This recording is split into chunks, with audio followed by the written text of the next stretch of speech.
Lorsque tu pars en vacances, je suis sûr qu'il t'arrive d'oublier quelques objets utiles, comme une craie de cire ou une tête d'oreiller.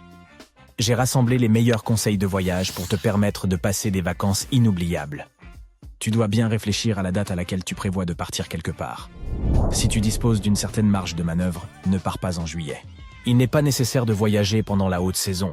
C'est trop cher et il y a beaucoup trop de monde. La meilleure période pour partir est la saison intermédiaire, qui se situe entre la haute et la basse saison. En Grèce, par exemple, c'est en avril et mai et en septembre-octobre. Le temps est déjà ou encore superbe, mais il y a moins de monde et l'hébergement est beaucoup moins cher. Lorsque tu fais une recherche de vol, fais-la toujours en mode incognito. Si elle est effectuée en mode normal, les fichiers cookies enregistrés suivront la trace de tes recherches, et les vols moins chers auront moins de chances d'apparaître si tu as cherché pendant un certain temps. Ne te trahis pas, reste toujours en mode incognito. Une autre astuce consiste à choisir un autre pays d'origine et une autre devise, celle dont le taux de change est le plus avantageux. De cette façon, tu peux acheter des billets dans différentes monnaies qui seront beaucoup moins chères. Ensuite, lors de l'achat du billet, crée un compte de voyageur, quelle que soit la compagnie aérienne avec laquelle tu voyages. Les compagnies aériennes t'offrent des miles, et lorsque tu en as assez, tu peux obtenir un volume gratuit. Même si tu voyages avec des compagnies aériennes différentes, il n'est pas nécessaire de rater une occasion.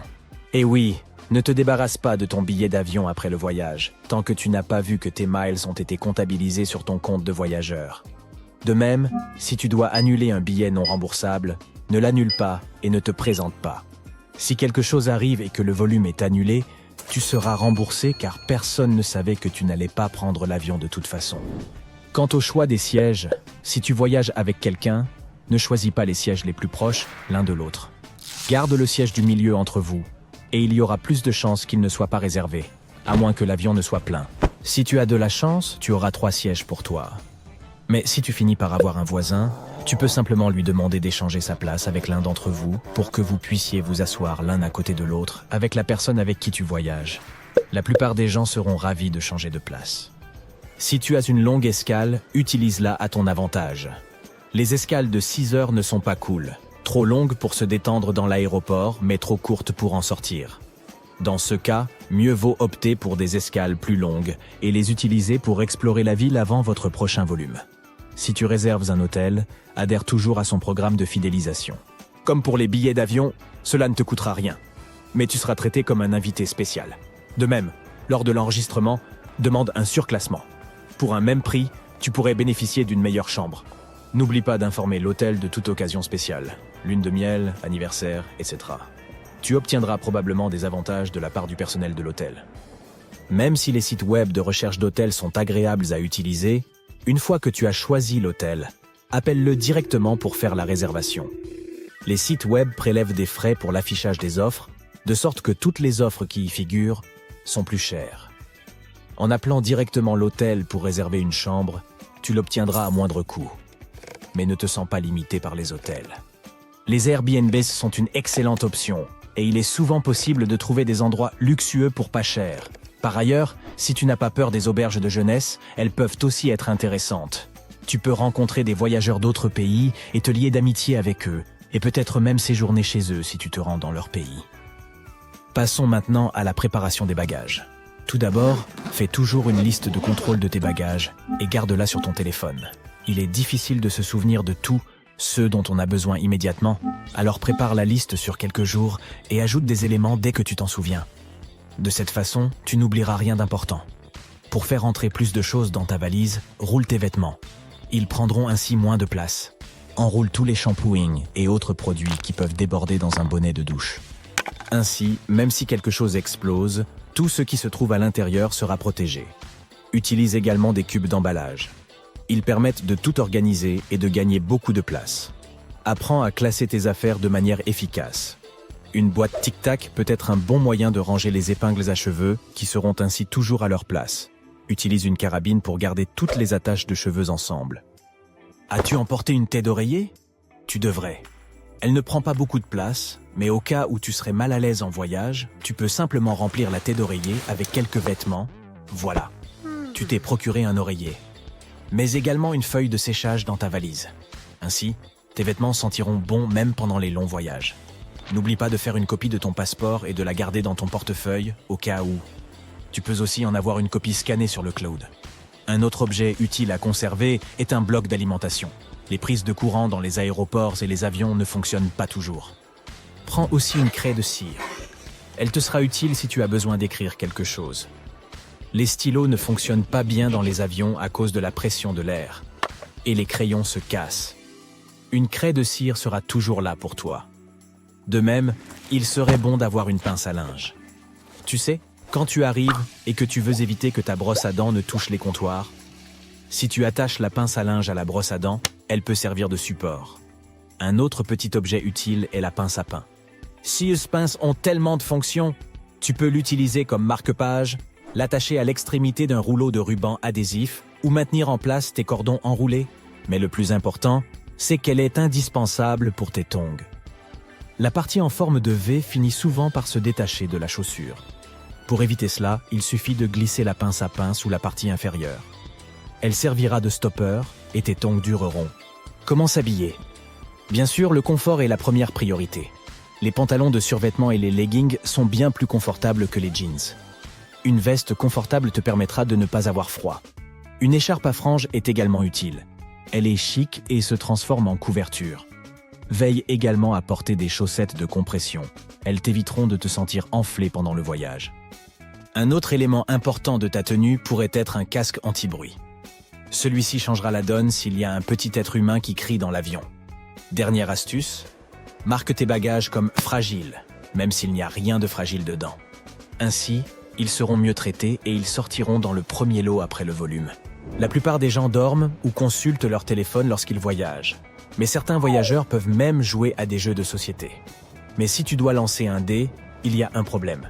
Si tu ne le fais pas assez soigneusement, tu risques de perdre le dé ou de devoir ramper sous les sièges pour le trouver, ce qui n'est pas très pratique. Il suffit de conserver les dés dans un petit récipient en plastique transparent. Secoue ensuite le récipient pour voir ce que tu as obtenu. Pour trouver des endroits sympas à visiter, va sur les médias sociaux. Regarde les photos et les vidéos que les gens publient depuis ton lieu de résidence et rends-toi dans les lieux qui ont retenu ton attention. Les pickpockets sont une réalité, mais il existe une astuce. Il suffit de rendre tes objets de valeur moins attrayants pour eux. Tu as un appareil photo coûteux? Mets du ruban adhésif dessus comme si tu l'avais réparé, et les pickpockets penseront qu'il s'est cassé. Fais de même avec ton téléphone, ton ordinateur portable et tout ce que tu ne veux pas qu'on te vole. Est-ce que tu t'es déjà retrouvé avec un tas de pièces de monnaie étrangères totalement inutiles après ton voyage? Certaines pièces et certains billets peuvent être conservés comme souvenirs de voyage, mais c'est trop gênant. Pour éviter cela, pense à faire don de tes pièces restantes avant de quitter le pays. C'est une bonne action et un poids en moins dans les poches sur le chemin du retour. Les lettres SSSS sur ta carte d'embarquement constituent-elles une raison de t'inquiéter? Qu'est-ce qui est beaucoup plus dangereux que les turbulences? Faut-il essayer d'être le premier à monter dans l'avion? Tu es sur le point de le découvrir. Tu as peut-être remarqué que la plupart des avions ont des sièges bleus. Il n'y a pas de mystère. Les compagnies aériennes choisissent cette couleur car elle est considérée comme ayant un effet calmant. Cette couleur est censée mettre les passagers à l'aise et aider même les voyageurs les plus nerveux à se détendre. Mais il y a aussi une autre raison plus pratique.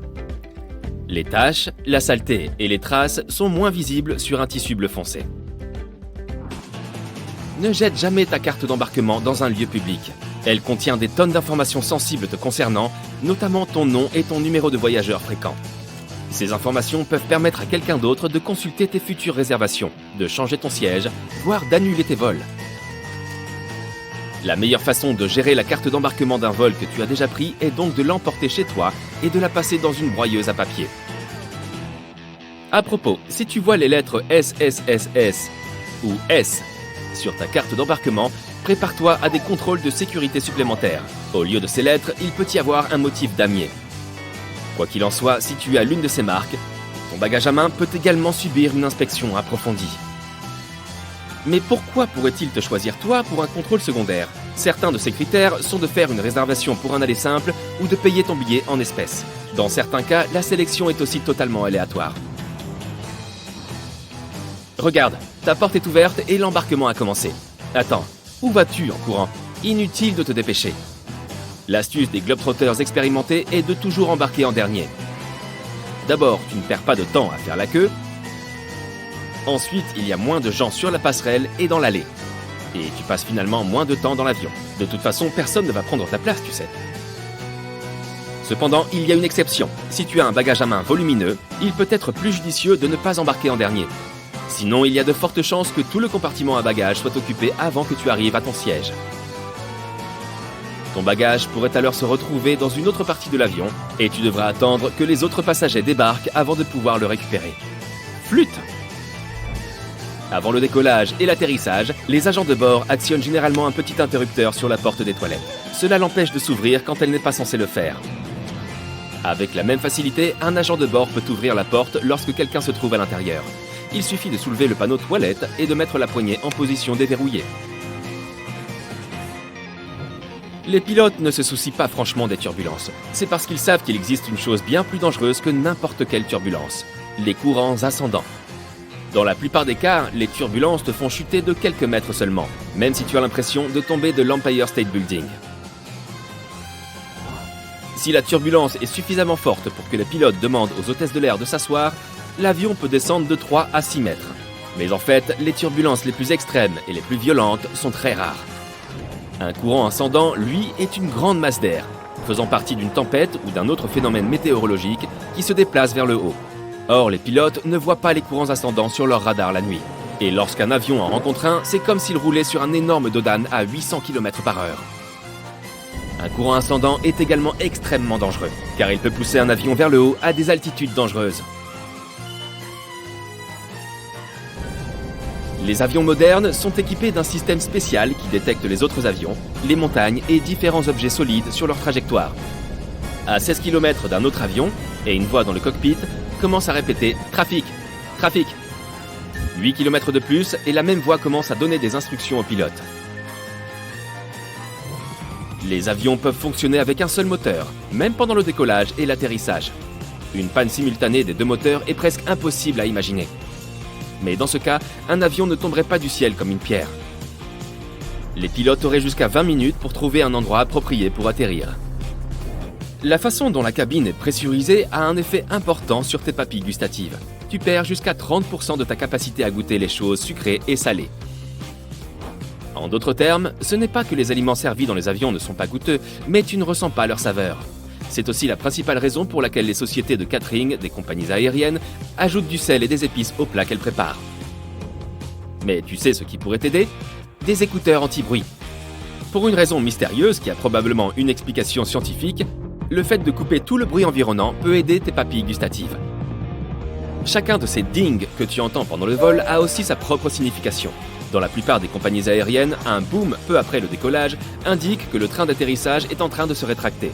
3 dings consécutifs signifient qu'il y a plus d'urgence qu'un seul.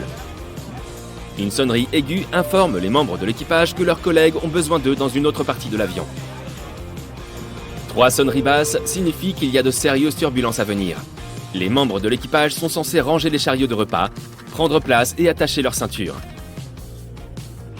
Si tu es un passager nerveux, choisis un siège au milieu de la cabine. Les turbulences affectent principalement les parties avant et arrière de la cabine. La partie centrale, qui se trouve au-dessus des ailes, ne tremble pas autant.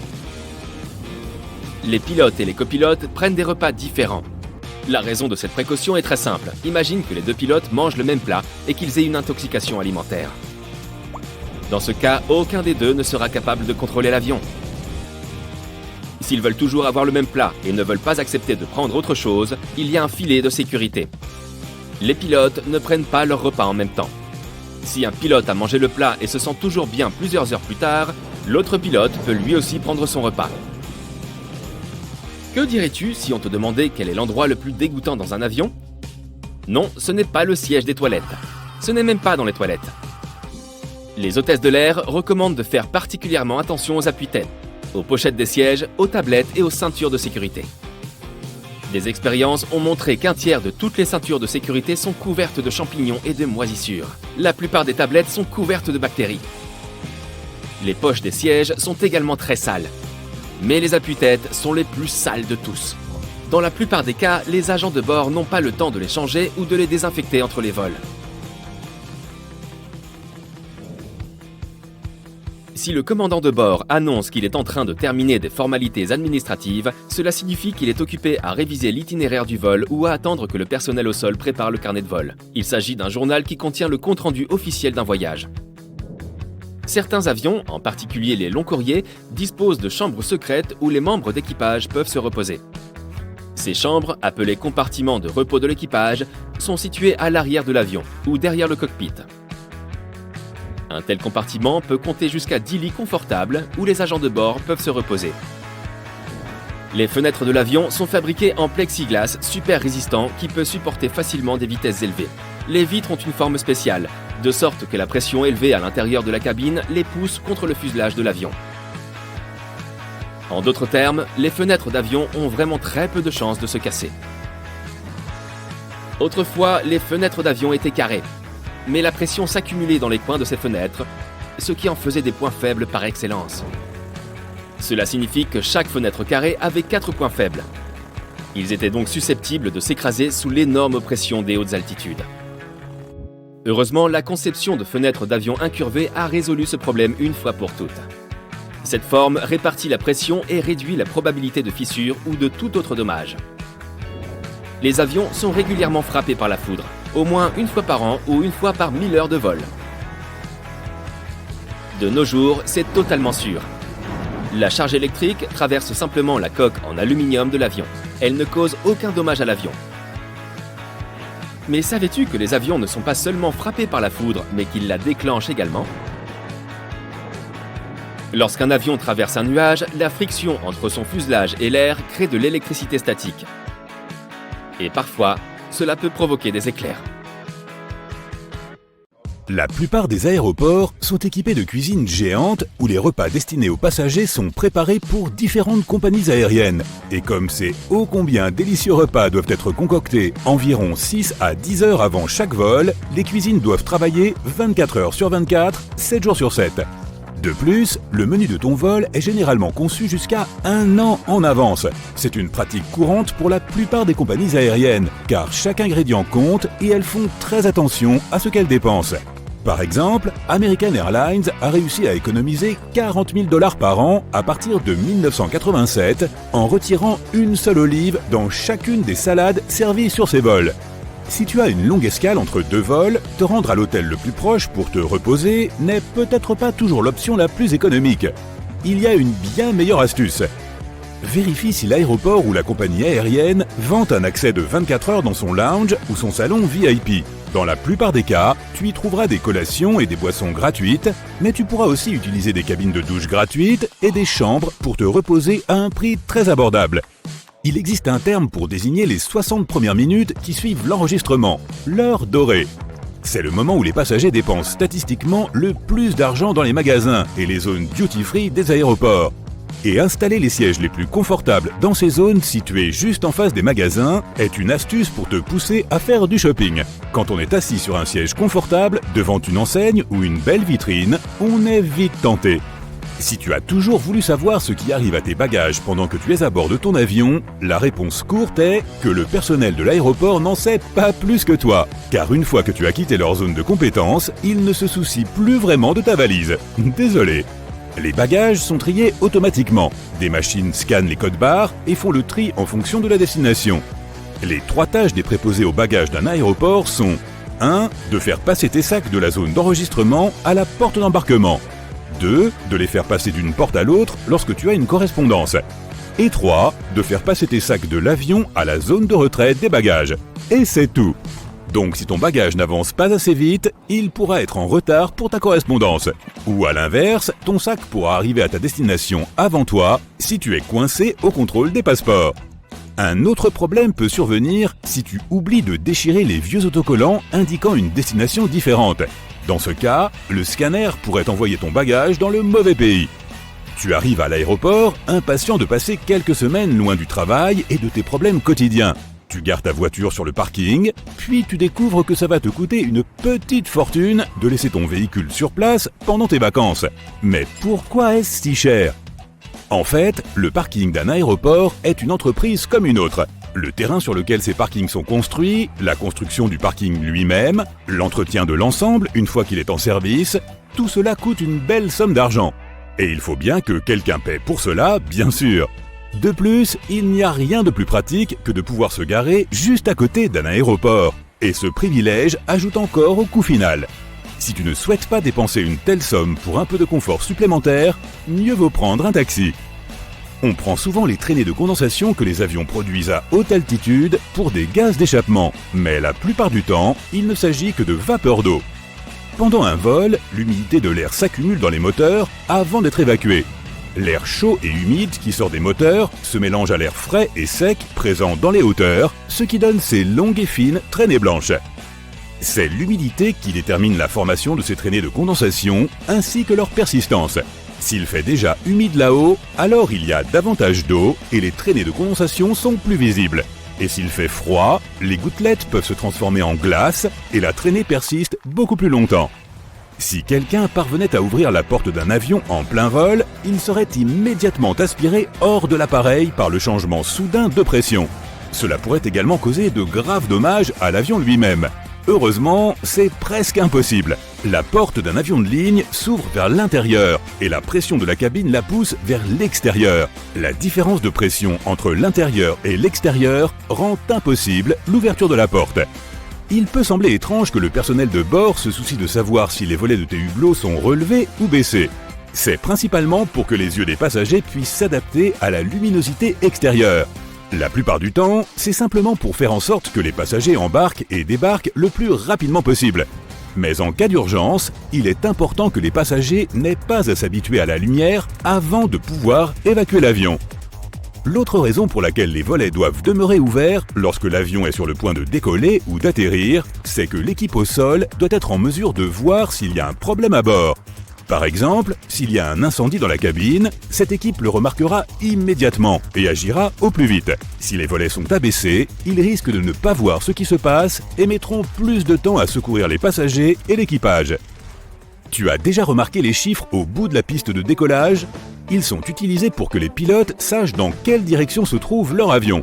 Par exemple, le chiffre 36 correspond à un cap de 360 degrés ou plein nord. En plus des chiffres, les lettres R et L indiquent si la piste la plus proche est à droite, R, ou à gauche, L. Tous les avions de ligne dans lesquels tu voyages n'ont qu'une seule aile. C'est vrai, les ailes gauche et droite sont en fait les deux parties d'une seule aile. Les premiers avions étaient appelés biplans parce qu'ils avaient deux ailes, une sur le dessus et l'autre au-dessous du fuselage. Elles étaient reliées par des entretoises et des câbles, ce qui formait une sorte de boîte qui permettait à l'engin de ne pas se désagréger dans les airs. Cela était nécessaire à cette époque où les avions volaient à des vitesses plutôt faibles. Mais lorsque les moteurs ont gagné en puissance, la deuxième aile est devenue superflue. L'aile unique sert de support à l'ensemble de la structure. En regardant par le hublot situé près de l'aile de l'avion, tu verras un petit crochet double de couleur jaune. Cela semble étrange car on penserait que ça pourrait nuire à l'aérodynamisme. Mais en fait, il est là pour ta sécurité. En cas d'atterrissage d'urgence, on utilise ces crochets pour fixer les cordes qui permettent aux passagers de sortir de l'avion par les ailes. Si ces dernières sont glissantes, la corde te sera très utile. Tu ne tomberas pas en descendant. Il existe plusieurs courants d'air extrêmement rapides dans les hauteurs de l'atmosphère de notre planète. Leurs trajectoires sont sinueuses, mais leur débit est plus ou moins constant, ce qui permet aux avions de ligne de les utiliser. Lorsqu'un avion s'approche d'un courant de jet, il peut s'adapter à sa direction et voler beaucoup plus vite, propulsé par le flux d'air. De nombreuses compagnies aériennes utilisent ces courants afin de réduire les dépenses en carburant et rendre les voyages en avion encore plus rapides. Les nuages, en particulier les nuages d'orage, peuvent indiquer qu'une zone de turbulence est en vue. Mais il arrive parfois que des turbulences se produisent dans un ciel clair. Alors l'avion descendra de quelques mètres et se mettra à trembler sans aucun avertissement. Cela se produit lorsque deux masses d'air viennent se heurter à très grande vitesse. Et c'est absolument invisible, donc les pilotes ne peuvent pas savoir quand cela va avoir lieu. Les chances de se retrouver dans une telle zone de turbulence sont plus élevées à basse altitude, au-dessus des chaînes de montagnes et près des courants de jet. Normalement, quand un avion a été frappé par la foudre, il est envoyé en inspection immédiatement après l'atterrissage, mais il terminera son vol sans aucun problème de sécurité. Le fuselage conduit assez bien l'électricité, et comme avec un paratonnerre, la foudre frappera le plus souvent l'une des extrémités de l'avion, soit l'une des ailes, soit le nez de l'appareil. Le courant cherchera ensuite la terre, mais ne la trouvera pas et sortira finalement par la queue. L'électricité glisse sur la surface de l'avion au lieu de pénétrer à l'intérieur. Les personnes à bord sont donc à l'abri de ces effets. Cependant, la foudre étant un phénomène puissant, il se peut que l'extérieur de l'avion soit un peu endommagé. Tout le monde aime les vacances, mais décider quoi mettre dans ta valise peut être une tâche décourageante, surtout quand tu es limité par le poids et l'espace. Sans compter que tu feras probablement quelques achats de souvenirs pendant ton aventure loin de chez toi. Tu auras donc besoin d'un espace supplémentaire à ton retour pour tous ces objets. Accumuler trop de poids ou de volume peut finir par te coûter cher auprès de la compagnie aérienne si tu n'es pas correctement préparé. Mais tu peux maintenant te détendre et te concentrer sur la réservation de tes vacances. Nous nous occupons de la partie bagages avec ces conseils pratiques de voyage. Il ne fait aucun doute que tes vêtements vont occuper la majeure partie de ta valise, sachant que la plupart des compagnies aériennes autorisent un bagage pour la plupart des vols courts et jusqu'à 2 bagages pour les vols longue distance. Cela ne te laisse pas beaucoup d'espace si tu prévois d'être à la mode pendant ton escapade, surtout en hiver. Cependant, cela ne signifie pas non plus que tu doives remettre tes sous-vêtements à l'envers pour les utiliser plus d'une fois. La clé ici est d'être astucieux avec la façon dont tu ranges ta valise. Tout d'abord, tu peux réfléchir à la façon dont tu vas plier tes vêtements. La méthode la plus efficace pour faire entrer ta garde-robe dans une valise est de rouler chaque article. Pense à tes vêtements comme à ces sacs de couchage que tu emportais pour aller faire du camping.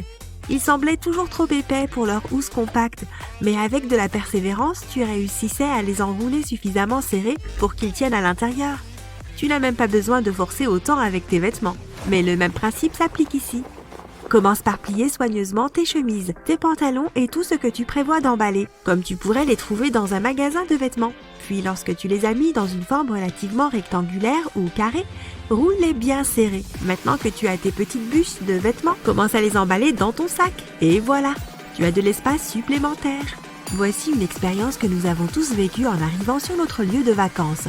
Nous laissons tomber notre valise sur le lit de l'hôpital, nous l'ouvrons pour découvrir tous nos vêtements déroulés et éparpillés comme si une tornade avait traversé notre valise. Ton bagage a fait un voyage difficile de chez toi à ta destination de vacances. Il a été traîné dans les terminaux d'aéroport, ballotté par les bagagistes et balancé d'avant en arrière pendant les turbulences en vol.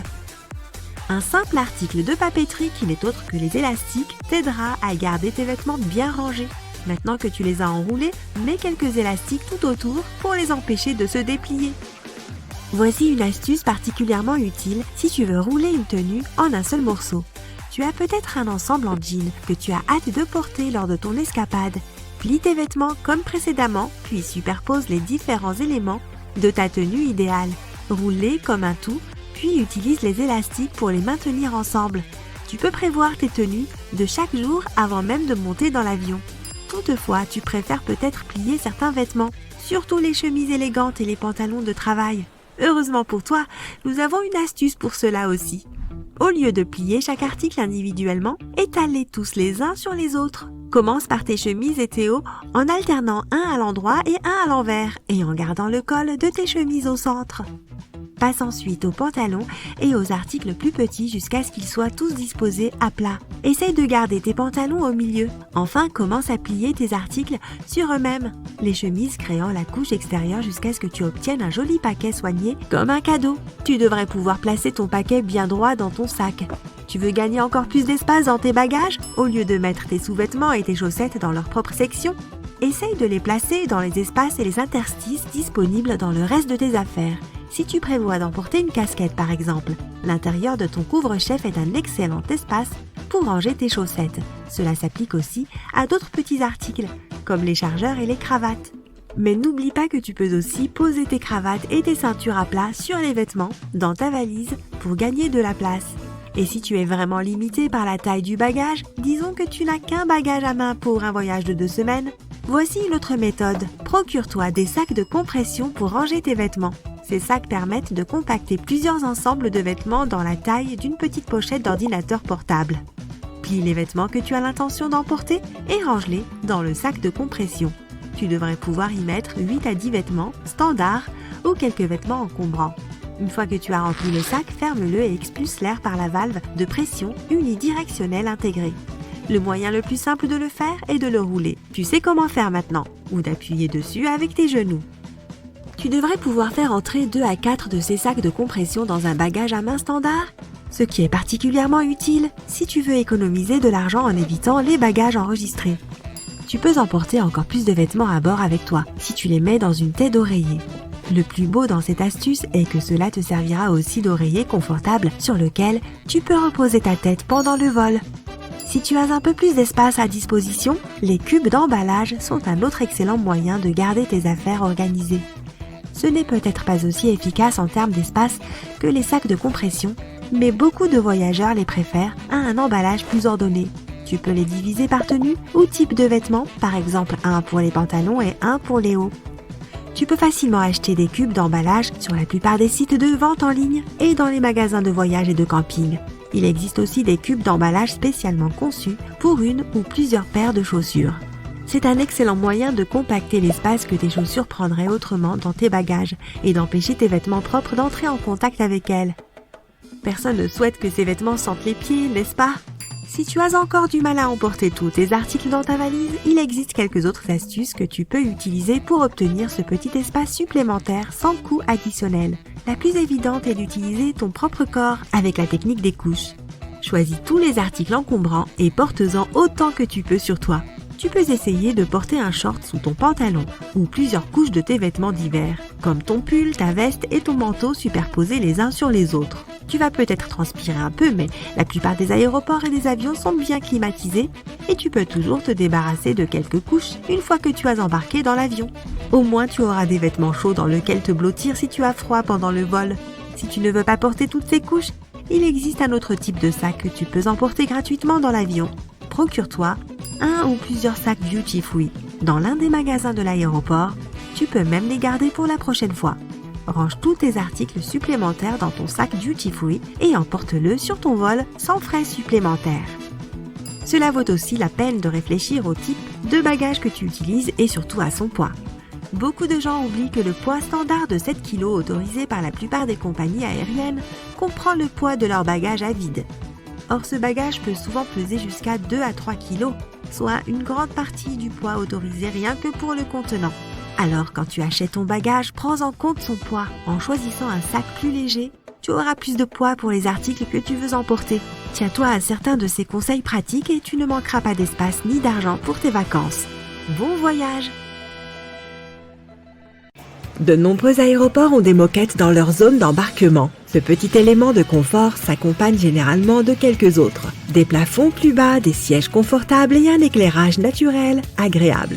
Tout cela coûte plus cher aux aéroports et les moquettes ne sont pas aussi faciles à nettoyer que les sols durs. Mais elles créent une sensation agréable pour les passagers qui attendent leur vol, ce qui les rend plus détendus. Pourtant, il ne s'agit pas seulement d'un geste de bonne volonté de la part des aéroports. Selon des recherches comportementales, les passagers apaisés sont 7 à 10% plus susceptibles de faire du shopping et d'acheter réellement quelque chose dans la zone duty free. Donc en investissant dans le confort des passagers, les aéroports augmentent en fait leurs revenus. Si tu as toujours voulu savoir ce qu'il advient de ton bagage lorsque tu es à bord de l'avion, la réponse courte est que le personnel de l'aéroport ne le sait pas une fois qu'il a quitté son territoire et qu'il ne s'en soucie probablement pas. Désolé de te le dire. Les scanners lisent le code barre et trient les bagages automatiquement en fonction de leur destination. Les 3 principales tâches des bagagistes de l'aéroport sont de déplacer les sacs de la zone d'enregistrement à la porte d'embarquement, de les déplacer d'une porte à l'autre lorsque tu as une correspondance et de les déplacer de l'avion à la zone de récupération des bagages. Et c'est tout. Donc si tes bagages ne se déplacent pas assez vite, ils peuvent être en retard pour ton vol de correspondance. Ou à l'inverse, ton bagage peut arriver à ta destination avant toi parce que tu es bloqué au contrôle des passeports. Un autre problème peut survenir si tu oublies d'enlever une ancienne étiquette indiquant une destination différente. Dans ce cas, le scanner pourrait envoyer ton bagage dans le mauvais pays. La plupart des aéroports sont équipés de cuisines géantes, où sont confectionnés les plateaux repas destinés aux passagers. Ces cuisines préparent généralement des aliments pour différentes compagnies aériennes en même temps. Et comme cette nourriture d'avion si savoureuse doit être cuisinée environ 6 à 10 heures à l'avance, les cuisines fonctionnent 24 heures sur 24, 7 jours sur 7.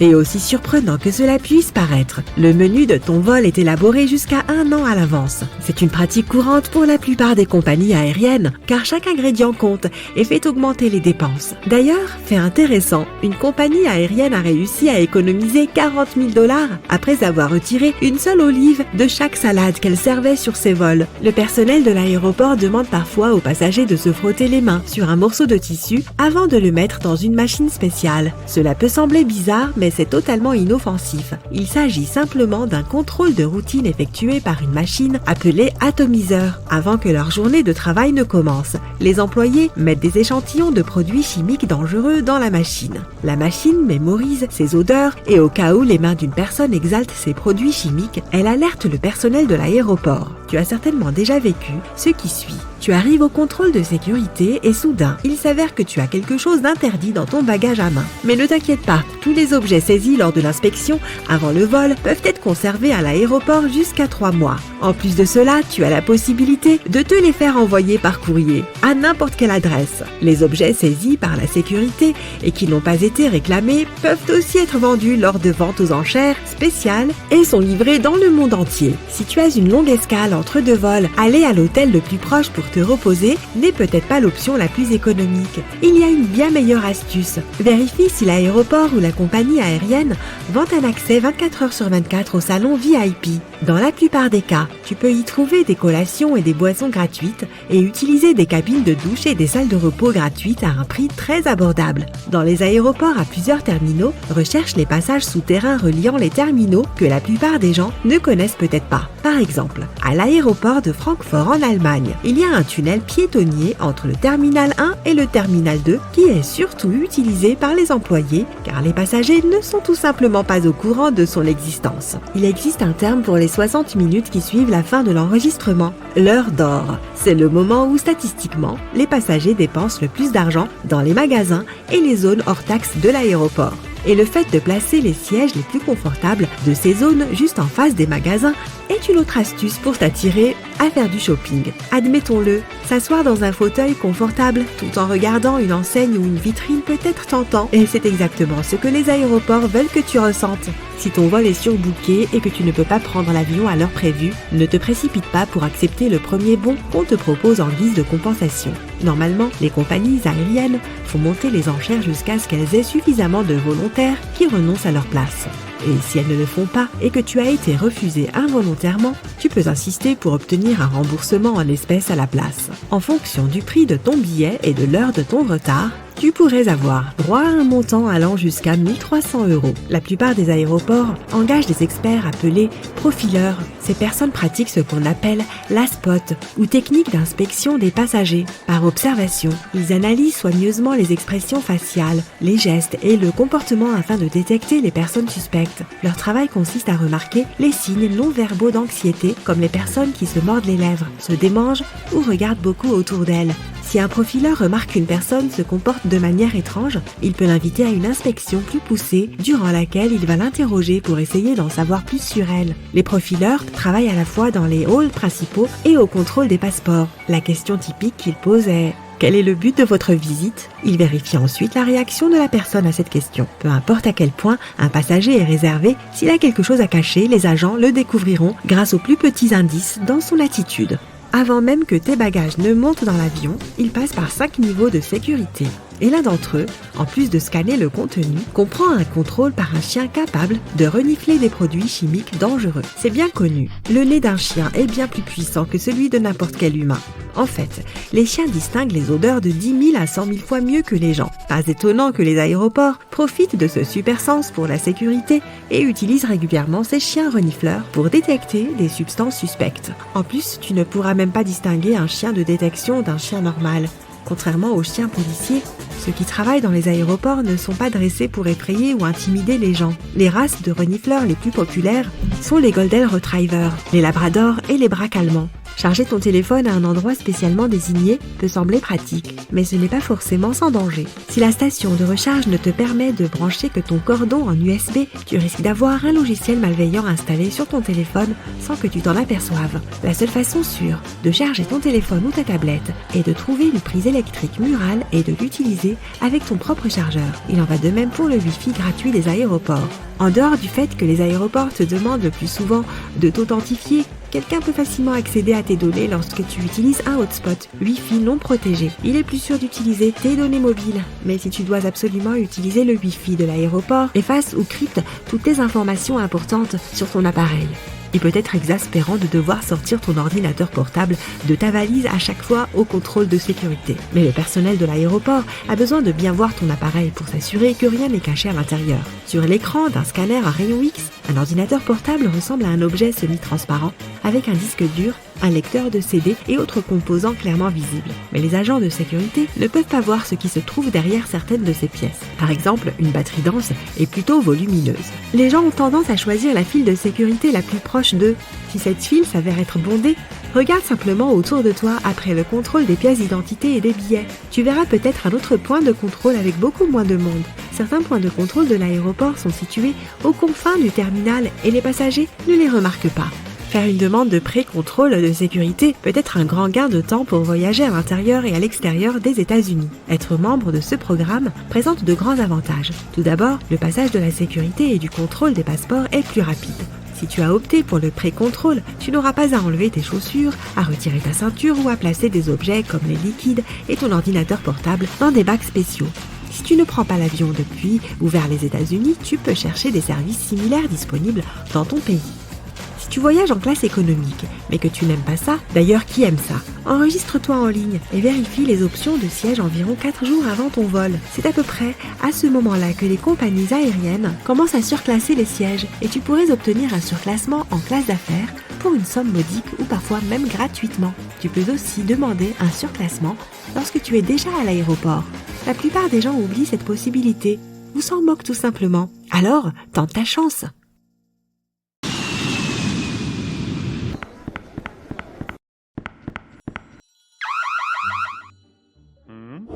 Vous faites erreur sur la personne? Je suis juste un commercial qui revient de sa tournée annuelle en Europe. L'agent des douanes sort un énorme morceau de fromage français de ton bagage à main. Il s'avère que tu ne peux emporter que de très petites quantités de fromage à pâte molle à bord, car c'est considéré comme un liquide. Fait amusant, tu peux emporter une râpe à fromage à bord sans problème. Mais tu ne peux pas en râper plus de 100 ml, c'est-à-dire la quantité maximale autorisée. Non, en fait, tu ne peux pas le râper, le fromage doit être emballé en toute sécurité dans un sachet en plastique. Mais bonne nouvelle, le fromage à pâte dure peut être emporté en voyage. Ok, ils t'ont confisqué ton fromage, une grande bouteille d'eau, quelques tubes de crème et autres souvenirs fantaisistes. Regarde ce beau couteau suisse que tu as trouvé à Genève. Il risque maintenant de finir dans une vente aux enchères. Si tu as de la chance, l'aéroport peut proposer un service d'expédition pour faire parvenir tes précieux souvenirs et même le fromage, s'il ne se détériore pas, à ton domicile moyennant des frais. Cependant, tous les aéroports ne le font pas. Ainsi, certains des articles interdits seront mis aux enchères pour récolter des fonds. Les objets confisqués sont généralement vendus en vrac, donc il sera assez difficile de trouver celui que tu as dû laisser derrière toi. Certains autres objets ayant des buts plus spécifiques sont donnés à différentes organisations. Un spray au poivre, par exemple, ira à une école de formation de la police. En ce qui concerne le fromage, les fruits exotiques interdits, d'autres aliments et l'eau, ils sont généralement simplement jetés. Certains articles, surtout ceux qui sont vraiment dangereux, peuvent être simplement fondus ou détruits. Les boules magiques numéro 8 ne présentent aucun danger, mais elles doivent être placées dans ton bagage en soute. Le problème est le liquide qu'elles contiennent. Il se peut qu'il y en ait moins de 100 ml, mais soyons honnêtes, il est difficile de compter le volume exact. Demande à ta boule si tu peux la prendre à bord. Elle te donnera probablement une réponse du type « ne compte pas là-dessus ».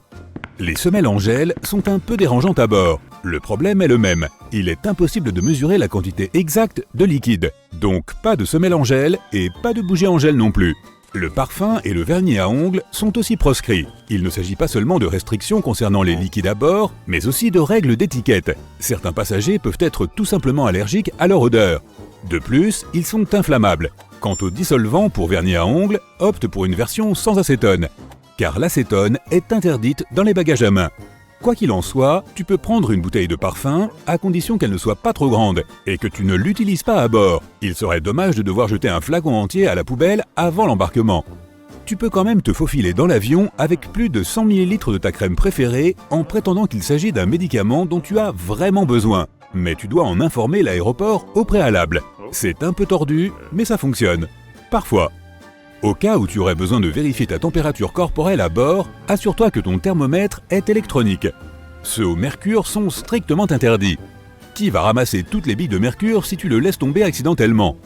Les quilles de bowling sont interdites dans les bagages à main. On dirait que l'équipage de l'avion ne veut pas que quelqu'un s'amuse à jouer au bowling dans l'allée pendant un vol long et ennuyeux. En réalité, c'est une question de sécurité. On estime simplement que les quilles de bowling peuvent blesser quelqu'un. Aucun équipement sportif n'est autorisé, que ce soit un fleuret d'escrime, une batte ou même des fléchettes.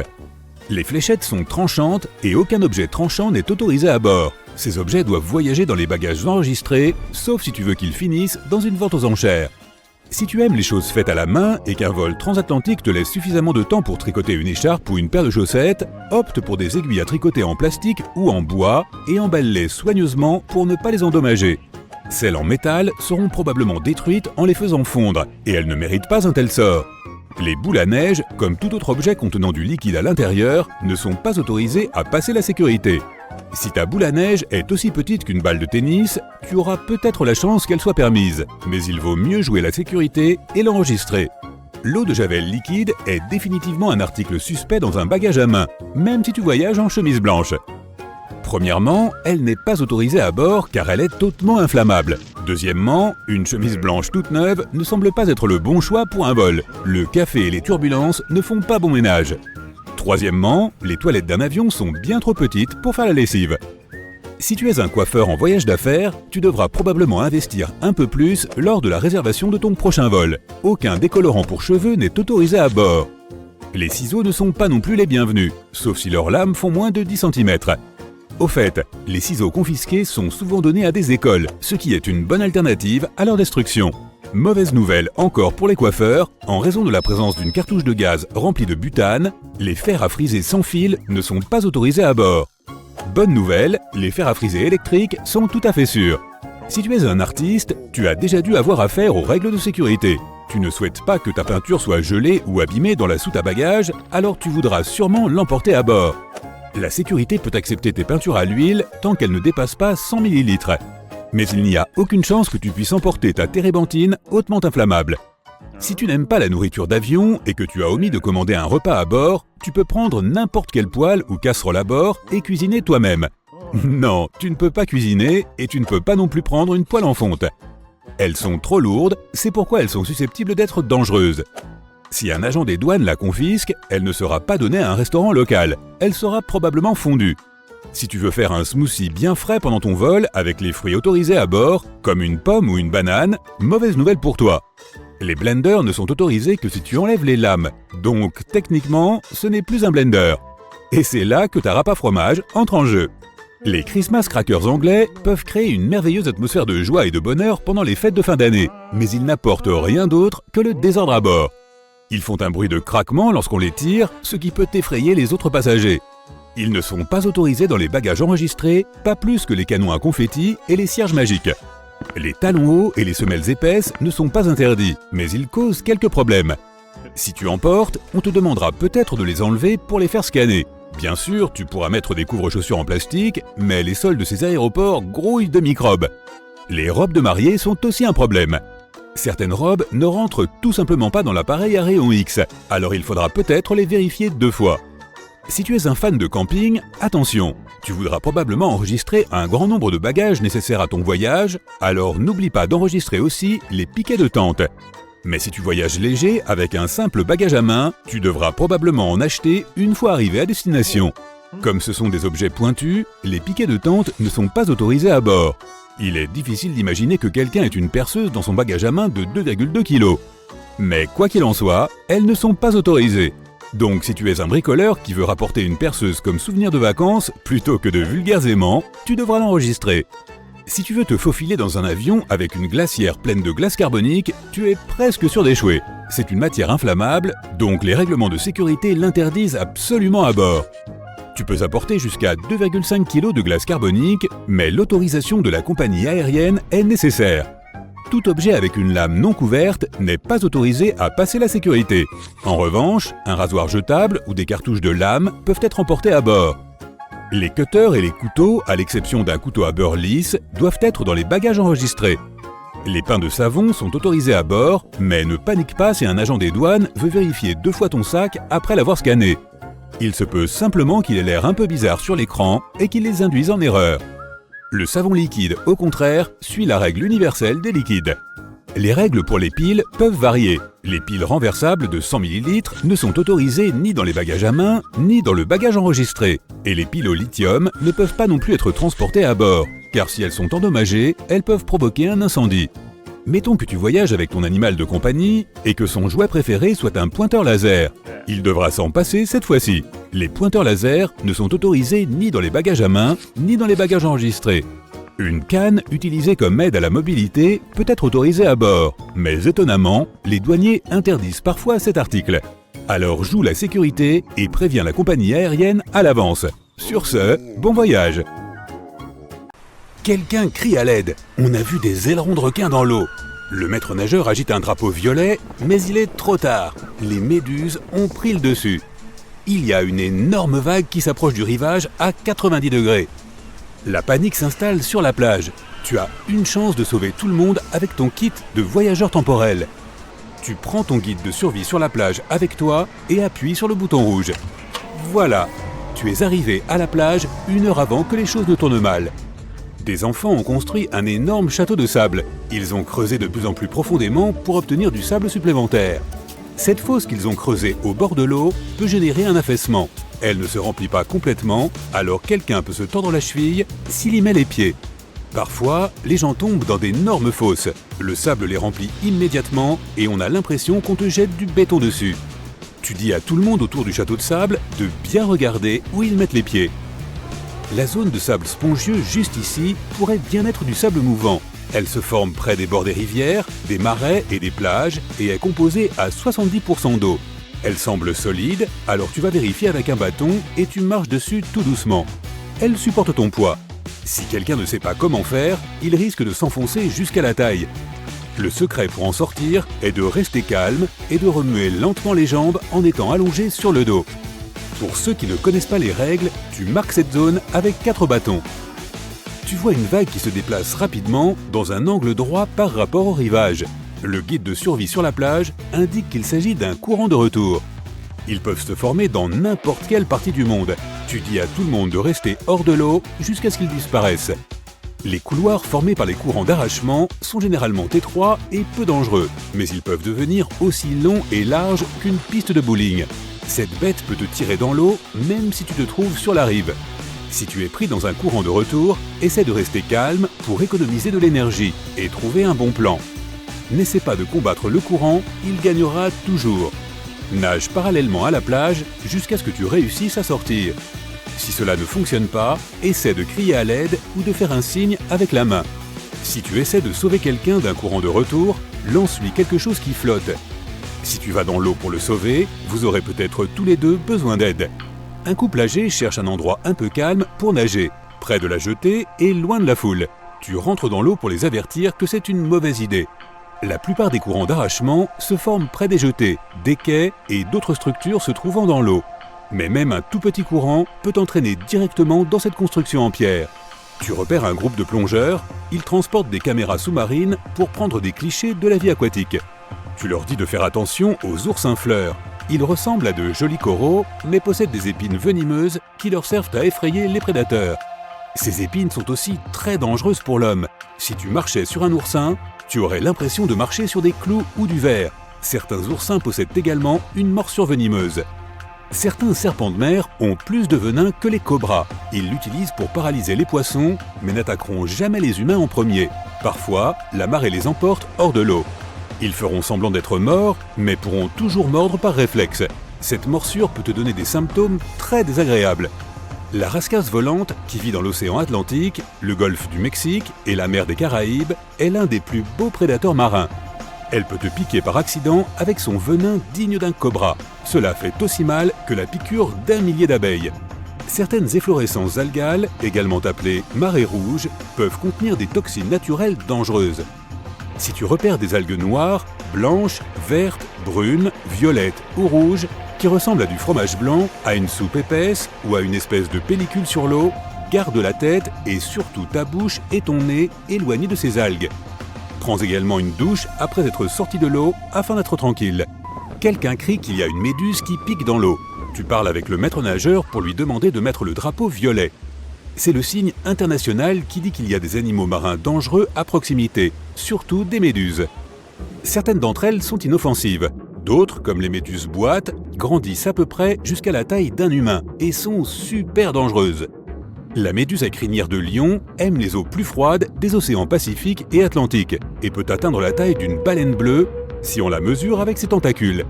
Elle les utilise pour chasser. Tu prends un haut-parleur et informes tout le monde de la signification du drapeau violet. Il est préférable de rester hors de l'eau lorsque tu le vois. Si tu dois entrer dans l'eau, mets au moins une combinaison de plongée pour protéger ta peau.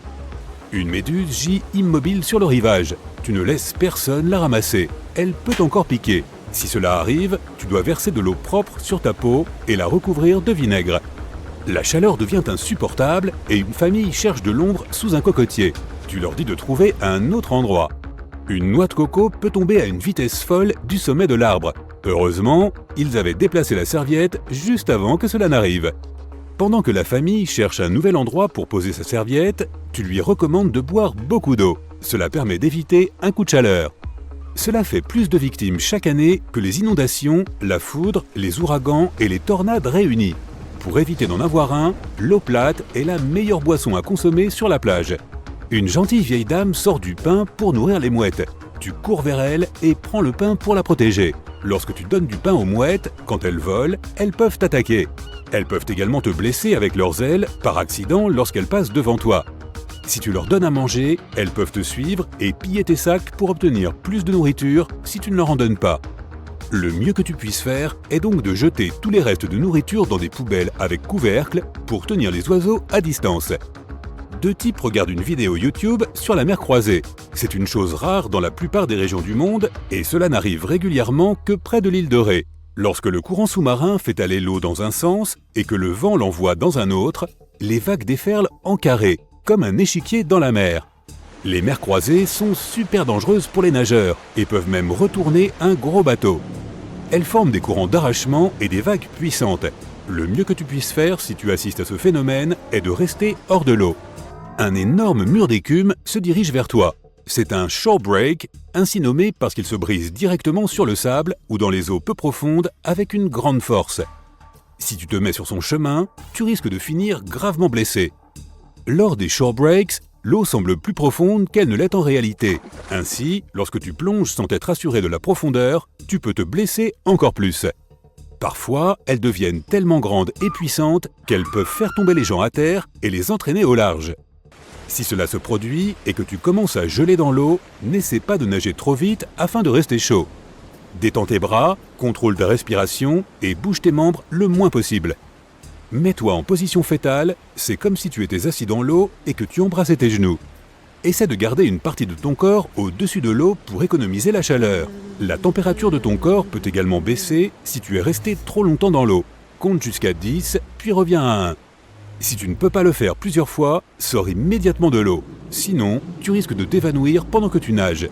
Une fois de retour sur la plage, réchauffe-toi avec des serviettes, des couches de vêtements et un chapeau. Il fait nuit et tu dis à tout le monde de sortir de l'eau. Tu n'as qu'une chance sur 4 millions de rencontrer un requin sur la plage, mais il est plus probable que cela se produise au coucher du soleil, ou peu après celui-ci, ou encore peu avant l'aube. Les requins sont les plus actifs à ces moments-là. Tu as également plus de chances de les apercevoir de loin lorsqu'il fait clair et que la mer est calme. Tu entends le tonnerre gronder quelque part au loin. Quand cela se produit à la plage, cela signifie que tu es déjà dans la zone de danger où tombe la foudre. Un grand espace ouvert sur la plage et la proximité de l'eau en font l'un des pires endroits où se trouver pendant une tempête. Tout le monde doit faire ses valises et partir pour se mettre à l'abri. Les hôtels sont des lieux de passage très fréquentés. Pourtant, la propreté n'y est pas forcément une priorité. Il peut y avoir des punaises des lits et d'autres parasites qu'on ne remarque que lorsqu'il est déjà trop tard. Voici l'astuce. Quand tu arrives à l'hôtel et tu entres dans ta chambre, ne te précipite pas pour ouvrir tes valises et mettre tous tes vêtements dans les armoires ou sur le lit. Il vaut mieux d'abord laisser ses bagages dans la baignoire et examiner la chambre à la recherche d'éventuels parasites. Il faut contrôler tous les tapis, les tissus d'ameublement, coussins et toute autre surface qui attirerait ces petites bêtes. Une fois que l'enquête a été menée, on peut défaire ses valises. La baignoire est le meilleur endroit pour protéger ses affaires, parce que les insectes ne peuvent pas y survivre. Donc impossible qu'ils infestent tes bagages pendant que tu ne fais pas attention. D'ailleurs, il vaudrait mieux que tu te débarrasses de cette couette. Les draps ont beau être lavés régulièrement, ce n'est pas le cas des couettes. Dans certains hôtels, elles sont lavées une fois par semaine, et encore. Mais dans d'autres, elles ne sont pas lavées du tout. Pareil pour la literie. Les hôtels chics changent les draps tous les jours, mais beaucoup d'hôtels à petit prix ne changent ni les oreillers ni les draps lorsqu'un hôte s'en va. Il vaut mieux demander des housses d'oreiller propres dès son arrivée. Il vaut mieux aussi ne pas boire dans le verre de la salle de bain, car la plupart ne sont pas correctement lavés. Le personnel utilise parfois du désinfectant ou du nettoyant pour faire briller les verres. Tu t'es déjà demandé pourquoi ils n'utilisaient pas de drap housse dans les hôtels? C'est pratique pour la maison, mais pas vraiment pour les structures hôtelières. Les draps sont changés beaucoup plus souvent qu'à la maison et l'élastique s'use beaucoup trop vite. C'est aussi une galère de ranger les draps housses. Il faut toujours en avoir plusieurs de tailles différentes. Il est donc plus pratique d'utiliser 2 draps simples pour les lits doubles. En parlant de draps, tu as sûrement remarqué que dans les hôtels, la literie et les serviettes sont presque toujours blanches. C'est tout d'abord une question pratique. On peut tout laver ensemble et ajouter de l'eau de javel au cas où pour se débarrasser des taches. Mais c'est aussi une question de confort pour les usagers. Selon une enquête réalisée auprès de la clientèle des hôtels, le blanc est perçu comme une couleur fraîche et luxueuse qui rend le séjour plus agréable. Si une chambre d'hôtel semble avoir un prix trop modique, il faut se méfier. Il se peut que le tarif ne comprenne pas les frais de service. Si on paye sa chambre à l'avance, on paye tous les frais de séjour, à savoir le prix initial de la chambre au moment de la réservation et tous les frais supplémentaires, comme les frais de service. En décidant de payer à l'hôtel en fin de séjour, on peut faire face à des frais inattendus. Il vaut mieux bien lire l'addition. Tu as peut-être remarqué que dans certains hôtels, il y avait un téléphone dans la salle de bain juste à côté des toilettes. Ça peut paraître bizarre, mais c'est obligatoire pour les hôtels qui ont reçu 4 étoiles aux États-Unis. Et puis, finalement, ce n'est pas si absurde. Imagine que tu glisses et que tu tombes dans la salle de bain. Avoir un téléphone à portée de main pour appeler de l'aide, ce n'est pas si mal. Toujours concernant les salles de bain, il n'y a généralement pas de ventouse pour WC. C'est pour donner l'impression aux hôtes qu'ils sont les premiers à mettre les pieds dans cette chambre. C'est une question de confort et c'est la priorité de tout hôtel qui se respecte. Selon des sondages anonymes, la présence d'une ventouse pour toilette donne l'impression qu'elle pourrait mal fonctionner et ça ne donne pas une très bonne image. Si les clés des chambres sont des cartes magnétiques, il ne faut pas les ranger à proximité de ton portable ou de ton portefeuille. Le problème, c'est que les cartes clés sont conçues pour être reconfigurées régulièrement de façon simple et rapide. Donc n'importe quel aimant un peu puissant, comme celui de ton téléphone, peut démagnétiser la carte de sorte que tu ne pourras plus ouvrir la porte de ta chambre. L'hôtel te donnera certainement une nouvelle carte, mais ça reste embêtant. Certains hôtels n'acceptent que la carte de crédit comme moyen de paiement. Sans carte de crédit, impossible de réserver une chambre ou de payer les services sur place. Réserver une chambre n'est que la première étape du séjour à l'hôtel. On peut profiter de services comme le mini-bar qui seront facturés en fin de séjour. Si on n'a pas assez d'argent pour payer la facture sur sa carte de débit, l'hôtel n'a pas d'autre solution que d'entamer des poursuites judiciaires. Alors que si on paye avec une carte de crédit, tous les frais supplémentaires sont pris en charge par la banque et tout le monde est content. Les horaires d'arrivée et de départ des hôtels ne sont pas faits pour embêter les clients. Ils permettent aux hôtes de ne pas se croiser. Ils laissent aussi le temps au personnel de nettoyer la chambre et de la préparer en vue du prochain arrivant. L'heure de départ est généralement prévue entre 11h du matin et midi pour une question de confort. On peut prendre son petit déjeuner et se préparer tranquillement au départ. Dans certains hôtels, il n'y a pas de prise électrique à côté du lit. C'est un peu nul, non ? Tout est une question de date. De nombreux hôtels ont été construits avant l'invention de la démocratisation des portables. À l'époque, il n'y avait pas tant besoin de prise à côté du lit. De nombreux hôtels ne se sont pas encore mis à jour. Le meilleur moyen d'éviter ce problème, c'est de séjourner dans un hôtel relativement récent. Lorsque tu te présentes à l'accueil d'un hôtel, il se peut que le personnel te reconnaisse Il n'est pas rare, surtout dans les structures de haut standing, que le personnel fasse quelques recherches au sujet de leur hôte sur les réseaux sociaux. Ça paraît un peu étrange, mais c'est une bonne façon d'en savoir plus sur son compte et de te permettre d'être plus à ton aise. À l'enregistrement, tu recevras une clé qui va reprogrammer la serrure et rendre toutes les autres clés existantes inutilisables. Il est important d'être courtois avec le personnel si on veut éviter les farces. Les hôtes mal élevés ont parfois droit à 2 clés initiales qui vont reprogrammer à chaque fois la serrure. Il devient impossible d'ouvrir la porte. Le dentifrice est de plus en plus rare dans les salles de bain de chambres d'hôtel. C'est un produit trop cher pour les hôtels à petit budget, parce qu'il est considéré comme un produit médical. Pour les hôtels de luxe, c'est le problème opposé. Ils n'arrivent pas à trouver de marque de dentifrice assez chic pour l'offrir à leurs clients. Le personnel de ménage nettoie régulièrement les chambres, mais ne désinfecte pas souvent les objets les plus petits. Les téléphones et les télécommandes sont les objets les plus sales des chambres d'hôtel. Il vaut mieux les stériliser soi-même avec du désinfectant et une lingette. Le coffre-fort n'est pas forcément le meilleur endroit où ranger ces objets de valeur. Les coffres-forts des hôtels sont généralement des coffres à code et il est très probable que quelqu'un en ait connaissance. Qui sait qui d'autre peut avoir accès à cette information? La surréservation est une pratique courante dans les hôtels puisque la moyenne quotidienne des clients qui ne se présentent pas s'élève à près de 10%. Il se peut donc que ta réservation ne soit pas prise en compte. S'il n'y a pas de chambre disponible à ton arrivée, il n'est pas exclu que l'hôtel te paye une autre chambre dans une structure semblable des environs. Les gens laissent tout et n'importe quoi dans les chambres d'hôtel. Au Portugal, un employé a trouvé un requin qui avait été abandonné là. Le pauvre animal a été transféré dans son habitat naturel en toute sécurité. La plupart, voire la totalité des hôtels choisissent des revêtements en moquette et il y a une très bonne raison à cela. Tout d'abord, c'est une question de sécurité. Il y a moins de chances de glisser et de tomber sur de la moquette que sur du parquet ou du carrelage. De plus, c'est également économique. Il est plus facile de changer une moquette abîmée que de refaire tout le plancher. La moquette est aussi un bon moyen d'insonoriser une pièce et ce n'est pas si mal quand on a des voisins trop turbulents. Tu t'es déjà demandé ce qu'était un petit déjeuner continental et pourquoi on l'appelle comme ça? Le nom vient du Royaume-Uni, qui est un ensemble d'îles, et il désigne le petit déjeuner qui est servi en Europe continentale. Il peut être composé de viennoiseries, de différents types de tartines, de viande, de fromage, de jus de fruits et de boissons chaudes. Tu peux facilement décoller les post-it car leur adhésif plastique n'est pas uniforme. Il est réparti en minuscules gouttes sur la partie collante du papier. Lorsque tu colles un post-it sur un tableau d'affichage, toutes les gouttes qui sont techniquement appelées microcapsules n'ont pas besoin de toucher la surface pour que le papier reste collé. Tu peux donc facilement le décoller. Et puis, quand tu voudras le recoller à autre chose, les gouttes de colle non utilisées prendront le relais. Finalement, tu finiras par utiliser toutes les capsules de colle, ou bien elles seront simplement recouvertes de saleté et le post-it ne collera plus.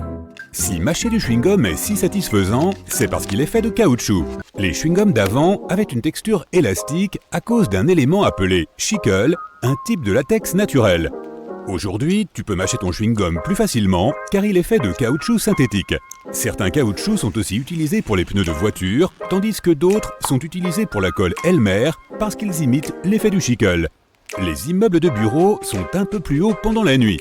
Lorsque les employés ont fini de travailler et qu'ils rentrent tous chez eux, les grands immeubles de bureaux grandissent légèrement. Par exemple, un gratte-ciel de 400 mètres de haut rétrécit d'environ 0,8 mm pendant la journée, sous le poids des 50 000 personnes à l'intérieur.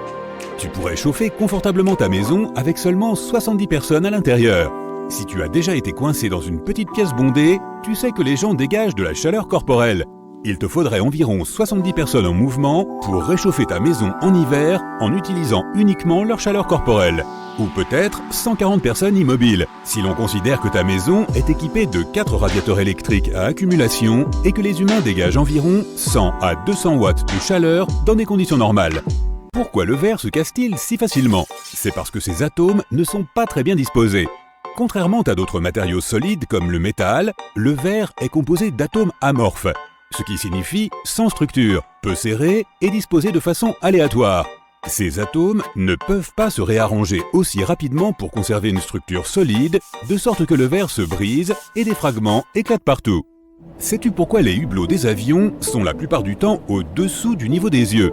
Les avions seraient bien moins chers, plus solides et plus faciles à construire sans hublots. Mais ils sont là parce que beaucoup de gens aiment la vue. D'autant qu'il y a environ 100 ans, les vols se faisaient souvent à basse altitude. De plus, si certains passagers se sentent mal, regarder par la fenêtre peut les aider à retrouver leur sens de l'équilibre, car leurs yeux leur signaleront ce qui se passe autour d'eux. Les hublots positionnés plus bas aident aussi à répartir plus uniformément la charge autour d'eux. Le plancher de la cabine, où les passagers se tiennent, n'est pas tout à fait au fond de l'avion. C'est pourquoi les hublots semblent bas par rapport au volume global de la cabine et au niveau des yeux des passagers assis. L'eau semble plus froide que l'air à la même température car elle est plus dense. C'est aussi pour cette raison que ton corps perd de la chaleur 25 fois plus vite lorsqu'il est entouré d'eau que s'il est entouré d'air à la même température. Comme elle est très dense, l'eau a une capacité thermique élevée. Cela signifie qu'il faut beaucoup de chaleur pour augmenter ne serait-ce qu'un peu sa température. L'eau retient bien à la fois la chaleur et le froid. C'est pourquoi l'océan est beaucoup plus froid que la Terre et en même temps, ta soupe chaude reste chaude pendant longtemps. L'eau est aussi un assez bon conducteur, ce qui signifie qu'elle transfère efficacement la chaleur ou le froid au corps humain. T'es-tu déjà demandé pourquoi l'eau nettoie si bien? C'est à cause de ses molécules asymétriques. Elles sont composées de 2 atomes d'hydrogène collés à un seul atome d'oxygène, ce qui signifie qu'elles sont triangulaires. C'est pourquoi elles ont une charge légèrement différente sur leurs différents côtés, comme un aimant. L'extrémité oxygène de la molécule est légèrement négative, tandis que l'extrémité hydrogène est légèrement positive. Grâce à cette caractéristique, l'eau est très efficace pour se coller à d'autres molécules. Ainsi, lorsque tu veux laver la saleté, les molécules d'eau vont se coller à elle et l'éloigner de la surface sur laquelle elle se trouve, et ce, quelle qu'elle soit. C'est aussi pour cela que l'eau a une tension superficielle. Elle est aussi capable de se coller à elle-même. Les chats domestiques partagent certaines similitudes avec les grands chats sauvages, mais l'une des choses qui les distingue est leur vocalisation. La majorité des grands félins, comme les tigres et les lions, rugissent bruyamment pour que tout le monde sache qu'ils défendent leur territoire. Mais avec les chats domestiques, la plupart du temps, tu n'entendras que des ronronnements et des miaulements. Cela est dû à la physiologie de leur gorge et de leur boîte vocale qui aide à créer ces vocalisations félines. Ainsi, un félin peut soit rugir, soit ronronner, mais aucun chat ne peut faire les deux. Les lynx, les cougars, les chats domestiques et les guépards ronronnent. Le ronronnement est spécifique car un chat le crée lorsqu'il inspire et lorsqu'il expire. Le rugissement a évolué dans une lignée particulière de grands félins qui comprend les tigres, les lions, les jaguars et les léopards, sauf le léopard des neiges qui a perdu cette capacité. Ils sont capables de rugir grâce aux os flexibles de leur gorge. Les mammifères ont leur boîte vocale dans la gorge, où l'air, passant par cette structure, produit des sons. Les cordes vocales et les os hyoïdes sont les 2 principales parties du larynx qui créent différentes vocalisations chez les chats. Tu préfères probablement la fonction pulse de ton mixeur. Ça fonctionne tout simplement mieux, et ce, grâce aux turbulences. Lorsqu'un mixeur arrête de hacher les aliments et commence à les faire tourner en rond uniquement, tout ce que tu mets dedans tourne à la même vitesse. Il ne s'agit pas vraiment de mélanger les ingrédients ensemble, mais de ce qu'on appelle un flux laminaire. Cela signifie que toutes les couches de liquide se déplacent continuellement dans la même direction. Lorsque tu utilises la fonction pulse, ton mixeur ajoute des turbulences. Ainsi, les morceaux de fruits ne se contentent pas de rouler sur le côté du mixeur, ils tombent au centre et il est alors plus facile de les mixer. Tu aimes ouvrir ta fenêtre pendant une chaude journée de printemps ou d'été? C'est tellement agréable d'entendre les oiseaux chanter. Mais même si tu reviens 1 heure plus tard, tu les entendras probablement encore chanter la même chanson. Ce sont des travailleurs acharnés, et les mâles sont très probablement en train de garder leur territoire et d'essayer d'attirer une femelle. Les humains marquent leur territoire avec des clôtures, tandis que les animaux ont leur propre tactique. Certains aiment laisser leur odeur partout, mais les oiseaux utilisent un chant pour envoyer un message indiquant en particulier aux autres mâles de la zone que tel espace leur appartient. Ils vont donc continuer à chanter la même chanson encore et encore. Pendant l'hiver, ils chanteront moins de notes, voire une seule note. En plus de marquer leur territoire, ils essaient aussi de savoir s'il y a de la nourriture à proximité. Pourquoi les chats aiment-ils tant les petits espaces? Tout d'abord, ce sont des animaux solitaires. C'est pourquoi ils cherchent toujours une cachette sûre pour faire une bonne sieste. Et si tu vois un chat recroquevillé dans une petite boîte, il essaie probablement de trouver un endroit agréable et chaud pour dormir et éviter le sol froid. Les chats préfèrent une température ambiante d'environ 14 degrés Celsius, un peu plus fraîche que ce qui est confortable pour nous. Et s'il n'y a pas de rayon de soleil pour se coucher, ils chercheront d'autres solutions, comme une boîte à chaussures douillette. D'ailleurs, les chats sont plutôt paresseux. Ils peuvent dormir jusqu'à 18 heures par jour, même si la plupart dorment en moyenne entre 10 et 13 heures par jour. La majorité des chats sont plus actifs à l'aube et au crépuscule. Même si beaucoup pensent que ce sont des animaux nocturnes, ils appartiennent en fait à une catégorie spécifique appelée crépusculaire, à l'instar d'autres créatures comme les hamsters, les furets et les chiens errants. Au cours de millions d'années, les chats ont évolué et sont devenus des prédateurs à faible luminosité. Leur vue est adaptée pour les activités du crépuscule. Et comme c'est le moment où ils sont le plus actifs, ils économisent leur énergie pour le crépuscule et l'aube. Avant d'être domestiqués, les chats devaient dépenser de grandes quantités d'énergie à ces moments-là pour débusquer, poursuivre et attraper leur proie. Les chats domestiques n'ont plus besoin de chasser avant chaque repas, mais leur instinct naturel les incite toujours à conserver leur énergie pour la période crépusculaire. Pourquoi les trèfles à 4 feuilles sont-ils si rares ? Comme pour les animaux, les gènes des plantes sont situés sur ces petits paquets d'ADN dans le noyau de chaque cellule, qu'on appelle chromosomes. Nos chromosomes se présentent par paires assorties, mais les trèfles en ont 4 copies de chaque chromosome par cellule. Il y a un gène responsable des trèfles à 4 feuilles, et il est récessif.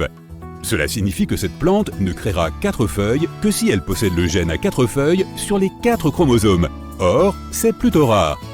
De plus, certaines conditions environnementales, comme l'activité du sol, ainsi que la température, peuvent aussi avoir une incidence sur l'apparition des 4 feuilles.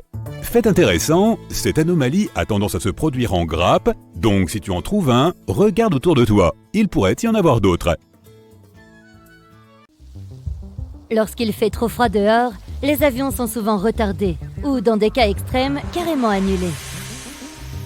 Tout d'abord, s'il neige abondamment, cela réduit considérablement la visibilité, ce qui rend le roulage et le décollage dangereux. Pendant un blizzard, le contrôle aérien peut ordonner à l'avion de rester au sol et d'attendre que la tempête se calme.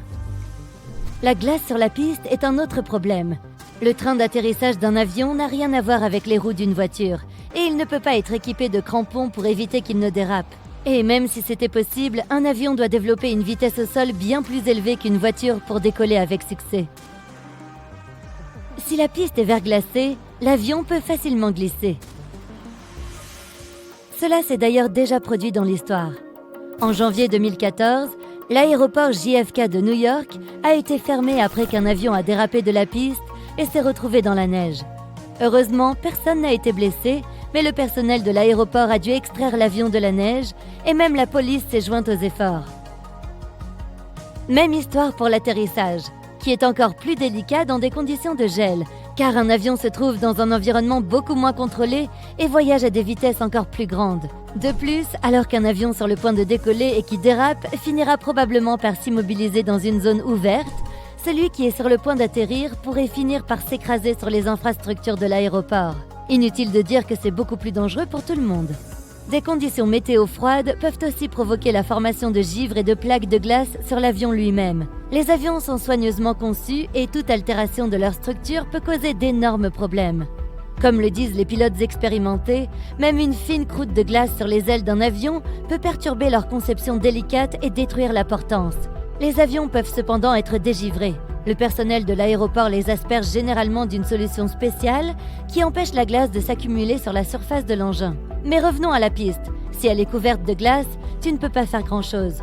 À moins que le soleil ne brille, les chances d'enlever la glace de la chaussée en toute sécurité sont presque nulles. Il y a aussi le risque d'endommager la piste, de faire des nids de poules, ce qui peut entraîner des problèmes de sécurité pour le décollage et l'atterrissage. Imagine que tu passes sur un nid de poule en voiture à pleine vitesse. C'est plutôt désagréable. Et maintenant, multiplie ça par 1000, car un avion est beaucoup plus lourd qu'une voiture. Et n'oublie pas que le train d'atterrissage n'est pas aussi maniable qu'une roue. Le kérosène et le système de pompage peuvent aussi geler si la température est trop basse. Le carburant gèle à moins 40 degrés Celsius, mais cela ne peut se produire qu'au vol avant le décollage. À une altitude de croisière, les températures peuvent descendre jusqu'à moins 57 degrés Celsius. Mais comme le liquide est à l'intérieur de l'avion et qu'il se consume régulièrement, il y fait beaucoup plus chaud. Au sol, cependant, rien n'empêche le carburant de se transformer en glace. Si cela se produit, aucun décollage n'est possible, évidemment. Il en va de même pour le système de pompage.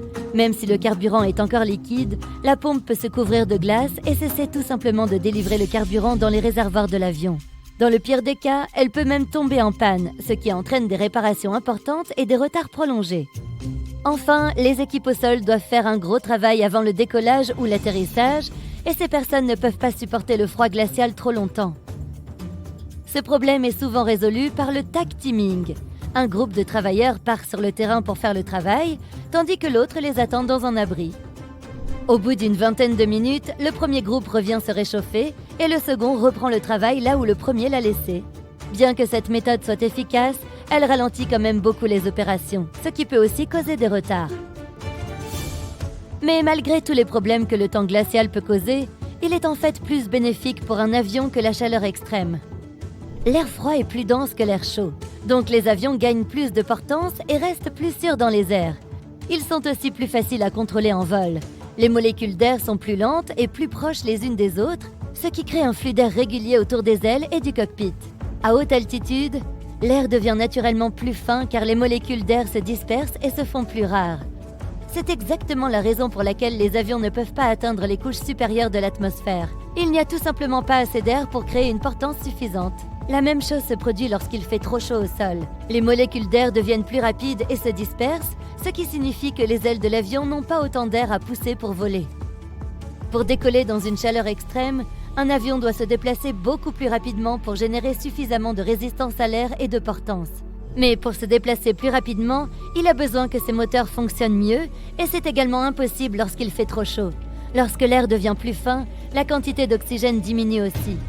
Et les moteurs à réaction utilisent l'oxygène de l'atmosphère pour la combustion. Lorsqu'il manque de cet élément crucial, ils ne peuvent pas convertir suffisamment d'énergie en poussée, ce qui signifie une accélération plus lente et un rendement énergétique globalement moins bon. Le problème est donc que l'avion doit avoir une plus grande distance de piste pour accumuler suffisamment de vitesse et de portance pour décoller. Mais il ne peut pas le faire parce que ses moteurs ne fonctionnent pas au mieux de leur capacité. Cela ne cause généralement pas de problème, mais seulement jusqu'à un certain point. Lorsque la température au niveau du sol atteint environ 49 degrés Celsius, certains vols peuvent être annulés, car il est tout simplement dangereux pour eux d'essayer de décoller. D'autres avions sont plus résistants à la chaleur et plus puissants, mais cela dépend aussi du degré de chaleur. Certains avions doivent même réduire leur poids en retirant une partie de leur carburant, de leur cargaison ou même de leurs passagers lorsqu'il fait trop chaud. Une charge plus légère signifie une meilleure accélération avant le décollage et permet d'éviter les annulations. Mais cela signifie aussi que les avions ne fonctionnent pas au maximum de leur capacité. L'altitude de croisière moyenne d'un avion est d'environ 35 000 pieds, soit presque 10 700 mètres. Techniquement, ils n'ont pas besoin de voler aussi haut, mais cette altitude donne la meilleure vitesse et la meilleure efficacité. L'air devient plus fin à haute altitude, ce qui signifie moins de résistance au vent, mais moins de portance. Pour la plupart des avions commerciaux, la zone entre 30 000 et 40 000 pieds est la fourchette idéale dans laquelle les deux facteurs s'équilibrent. Tu n'utilises probablement pas un ordinateur portable datant de 1999 et ton ordinateur ne vole pas à une vitesse proche de celle du son. Heureusement, les avions ont une durée de vie beaucoup plus longue que les ordinateurs. Il y a des avions de ligne du début des années 70 qui sont encore en parfait état. Ils ne sont peut-être pas à la pointe en termes de vitesse et d'efficacité énergétique, mais les vieux avions ne sont pas moins sûrs que leurs homologues modernes. Les contrails, ces traînées blanches que les avions laissent souvent derrière eux à haute altitude, sont facilement confondus avec les gaz d'échappement des moteurs, mais la plupart ne sont rien d'autre que de la vapeur d'eau. Pendant un vol, l'humidité de l'air s'accumule dans les moteurs avant d'être évacuée avec les gaz d'échappement. L'air chaud et humide qui sort des moteurs se mélange à l'air frais et sec que l'on trouve à haute altitude, ce qui donne lieu à de longues et fines lignes de vapeur. L'humidité détermine quand les traînées de condensation se forment et combien de temps elles restent visibles. Tu as déjà remarqué ces chiffres au bout de la piste d'atterrissage? Ils servent en fait à montrer aux pilotes dans quelle direction l'avion est orienté. Par exemple, le chiffre 36 correspond à un cap de 360 degrés ou plein nord. En plus des chiffres, les lettres R et L indiquent si la piste la plus proche est à droite ou à gauche. Les lumières au bout des ailes d'un avion sont appelées feux de position ou feux de navigation. et elles sont utilisées pendant les périodes de visibilité réduite. Elles permettent de voir les avions dans l'obscurité et peuvent aussi indiquer au pilote la direction dans laquelle l'avion se déplace. Le feu rouge marque l'extrémité de l'aile gauche, tandis que le feu vert se trouve à droite. La troisième lumière est blanche et se trouve sur ou près de la queue. Il peut sembler étrange que le personnel navigant se soucie de savoir si les stores des hublots sont relevés ou baissés, mais la raison principale est que les yeux des passagers peuvent s'adapter à la lumière extérieure. La plupart du temps, il s'agit simplement de faire monter et descendre les gens rapidement, mais en cas d'urgence, la dernière chose qu'ils veulent, c'est que les gens s'arrêtent pour adapter leur vue avant d'évacuer l'avion. Les turbulences sont causées par des altérations soudaines des courants d'air et il n'y a aucune raison de s'inquiéter. Mais si ce que je te dis ne suffit pas à te rassurer, essaie cette visualisation mentale suggérée par un pilote. Mets un morceau de serviette dans un pot de gelée. La serviette représente l'avion et il est entouré de gelée. Ah non, pardon, il est entouré de pression atmosphérique. Si tu secoues la gelée, la serviette ne va pas tomber, elle se met à bouger. Dès que l'avion atteint son altitude de croisière, on dirait que le bruit du moteur disparaît complètement. Pas d'inquiétude, le moteur fonctionne encore parfaitement. Le bruit diminue beaucoup par rapport au décollage parce que la propulsion diminue, c'est tout. L'air se raréfie et l'avion a besoin de moins de puissance pour rester en altitude.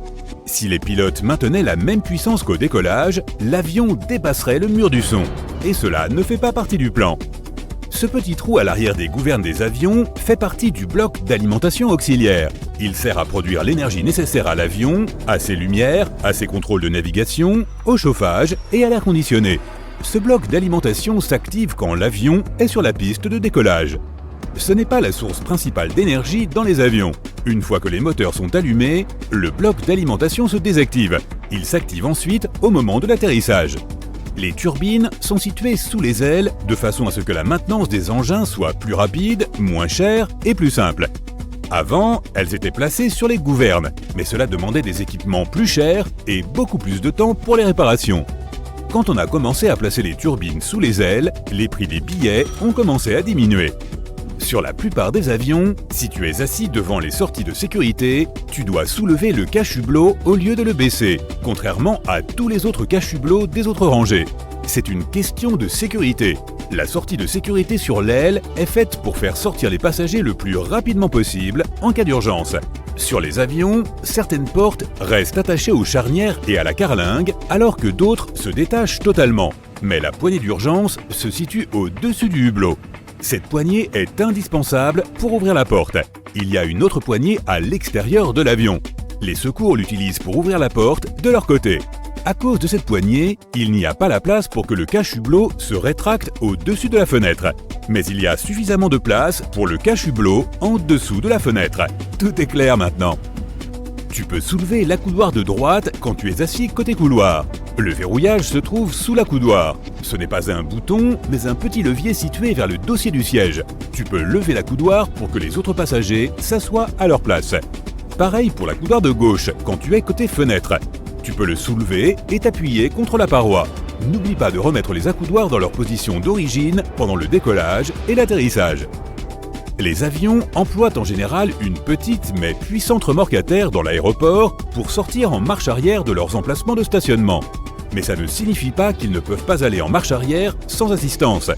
Pour ce faire, ils devraient utiliser la poussée inversée et le courant créé par cette poussée pourrait entraîner des débris dans les moteurs ou causer des dommages aux véhicules à terre, à la porte d'embarquement ou au personnel à terre. De plus, cette manœuvre serait très énergivore et bruyante. Les pilotes d'avion n'ont pas de rétroviseur comme les chauffeurs et ils ne voient pas ce qui se passe à l'arrière. Tu sais maintenant pourquoi cette procédure risquée est interdite dans les aéroports.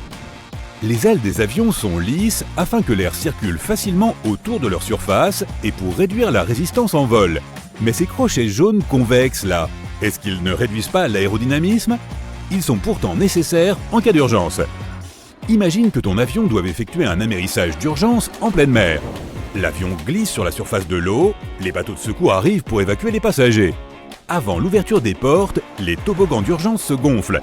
Les passagers doivent marcher sur l'aile, puis glisser sur le toboggan. Mais la surface des ailes est glissante à cause de l'eau. Afin que personne ne tombe, les stewards installent une corde de sécurité qui part de la porte, va jusqu'au bout de l'aile en passant à travers ses crochets. Pendant l'évacuation, les passagers se tiennent à cette corde comme si c'était une main courante d'escalier. Ils peuvent aussi attacher les bateaux de sauvetage à l'aile avec une corde à travers ses crochets afin que l'eau n'emporte pas les passagers loin de l'avion. Quand les hôtesses de l'air traversent la cabine pendant le vol, elles touchent les étagères au-dessus des sièges. Non, elles ne sont pas en train de vérifier que les compartiments à bagages sont bien fermés. Il y a des poignées cachées en dessous de ces compartiments. Les hôtesses s'y tiennent pour ne pas tomber. C'est assez pratique car elles peuvent ainsi éviter de toucher les dossiers des sièges en dérangeant les passagers pendant qu'elles se déplacent le long de la cabine. Tu as déjà remarqué que parfois la lumière de l'avion clignote avant le décollage ? Pas d'inquiétude, c'est que le pilote a déconnecté l'avion du système énergétique de l'aéroport et il est passé au système de bord. Cette transition rapide peut causer les clignotements. Les passagers montent toujours dans l'avion par la gauche. C'est parce que le commandant est assis de ce côté de la cabine et c'est plus simple pour lui de s'aligner correctement à la passerelle aéroportuaire en ayant la porte de sortie à sa gauche. De plus, le ravitaillement et l'embarquement des bagages se font par la droite. Si les passagers montent du côté gauche, le personnel peut continuer à travailler tranquillement. Tu as peut-être remarqué ces triangles noirs sur les parois au-dessus des sièges. Pour toi, en tant que passager, ils indiquent probablement les sièges qui ont la meilleure vue sur les ailes, d'où tu peux prendre les meilleures photos. Mais figure-toi qu'ils ne sont pas là pour ça. Les membres de l'équipage contrôlent les conditions de l'avion à travers les fenêtres qui se trouvent sous ces indicateurs. Si les ailes gèlent, si les moteurs prennent feu ou si le pilote reçoit un signal de danger, c'est là que l'équipage va aller pour faire un compte-rendu de la situation. Ces sonneries mystérieuses que tu entends pendant le vol sont une sorte de langage secret que l'équipage utilise pour communiquer. La sonnerie que tu entends peu après le décollage informe l'équipage que les trains d'atterrissage sont en train d'être rétractés. Une seule sonnerie pendant le vol indique qu'un des passagers a besoin de l'assistance de l'équipage. Quand ils servent les repas et qu'ils sont à court de boissons, ils peuvent demander à leurs collègues de partager en utilisant la sonnerie aiguë puis grave. 3 sonneries graves à la suite indiquent que l'avion va traverser une zone de turbulence, donc que l'équipage doit attacher ses ceintures. La ceinture de sécurité d'un avion n'a pas précisément la même utilité que la ceinture que tu as dans ta voiture. La ceinture de la voiture te protège des chocs horizontaux. Quand un avion traverse une zone de turbulence, il est secoué de haut en bas. La ceinture au niveau de ta taille t'empêche de te cogner au plafond. La tablette, le fermoir de la ceinture et la poignée de la porte des toilettes sont des nids de bactéries. Les poches sur les sièges ne sont pas mieux. Les passagers y laissent leurs mouchoirs ou leurs lingettes usagées qu'ils ont utilisées pour se moucher ou pour tousser. Ce sont aussi des récipients pour d'autres types de déchets. Même si ces déchets sont jetés, les bactéries restent dans leur nid douillet, la poche du siège. Le passager suivant devient leur nouvelle cible. L'extrême chaleur est l'une des conditions météo susceptibles d'empêcher un avion de voler. L'avion vole en générant de la portance avec ses ailes. L'air sous les ailes soulève l'appareil. Avec une chaleur extrême, un avion ne peut pas générer suffisamment de portance. L'air chaud se dilate et devient moins dense que l'air froid. Cette diminution de la portance fait que l'avion aura beaucoup de difficultés à décoller et à voler. L'appareillage électronique ne répondrait pas aussi bien en cas d'extrême chaleur et d'humidité, et le système de climatisation pourrait céder. Les jets de petite taille peuvent voler à des températures de plus de 48 degrés. Les Airbus et les Boeing plus grands fonctionnent mieux au-dessous des 52 degrés. Prendre l'avion est devenu une routine pour beaucoup de gens. Mais même les grands voyageurs ignorent parfois ce qu'il ne faut jamais faire dans un avion. Et pour commencer, on ne se met jamais pieds nus. C'est l'une des règles d'or du voyage en avion. Sans même parler des odeurs désagréables, le sol de l'avion est très sale. Des personnes souffrant de problèmes de pieds contagieux se sont peut-être promenées pieds nus dans les allées avant toi. Et il est fort probable qu'il y ait beaucoup de saleté laissée par les passagers précédents. Et on ne parle même pas du sol des toilettes. Si tes pieds ont besoin d'un peu de liberté, enlève tes chaussures, mais garde au moins tes chaussettes, ou bien emporte une paire de pantoufles légères. N'oublie pas que l'air pressurisé de la cabine est aussi sec que celui du désert du Sahara, avec seulement 20% d'humidité. C'est pourquoi tu peux ressentir un certain inconfort au niveau de la peau après un vol. Ne serait-il pas plus judicieux d'installer des humidificateurs d'air dans la cabine ? En réalité, le poids supplémentaire coûterait trop d'argent aux compagnies aériennes. De plus, la carlingue de l'avion est principalement composée d'aluminium et d'autres métaux. et l'air humide pourraient entraîner de la corrosion. N'oublie donc pas d'emporter une crème hydratante et de l'utiliser pendant le vol. Remonte toujours ta tablette dès que l'avion commence à se déplacer sur le tarmac. Et ne la baisse jamais pendant le décollage et l'atterrissage. Il s'agit d'une mesure de sécurité qui garantit que toi et les autres passagers disposeraient d'un passage dégagé en cas d'évacuation d'urgence. Dans le même ordre d'idées, garde ton siège en position verticale pendant le décollage et l'atterrissage. Tout d'abord, un siège incliné peut sérieusement ralentir une évacuation d'urgence car il bloque la personne assise derrière. Ensuite, plus on est penché vers l'arrière, plus il est difficile de se mettre en position de sécurité lors d'un atterrissage d'urgence. Essaye d'éviter de dormir pendant ou juste après le décollage et l'atterrissage. D'abord, ce n'est pas bon pour ta santé.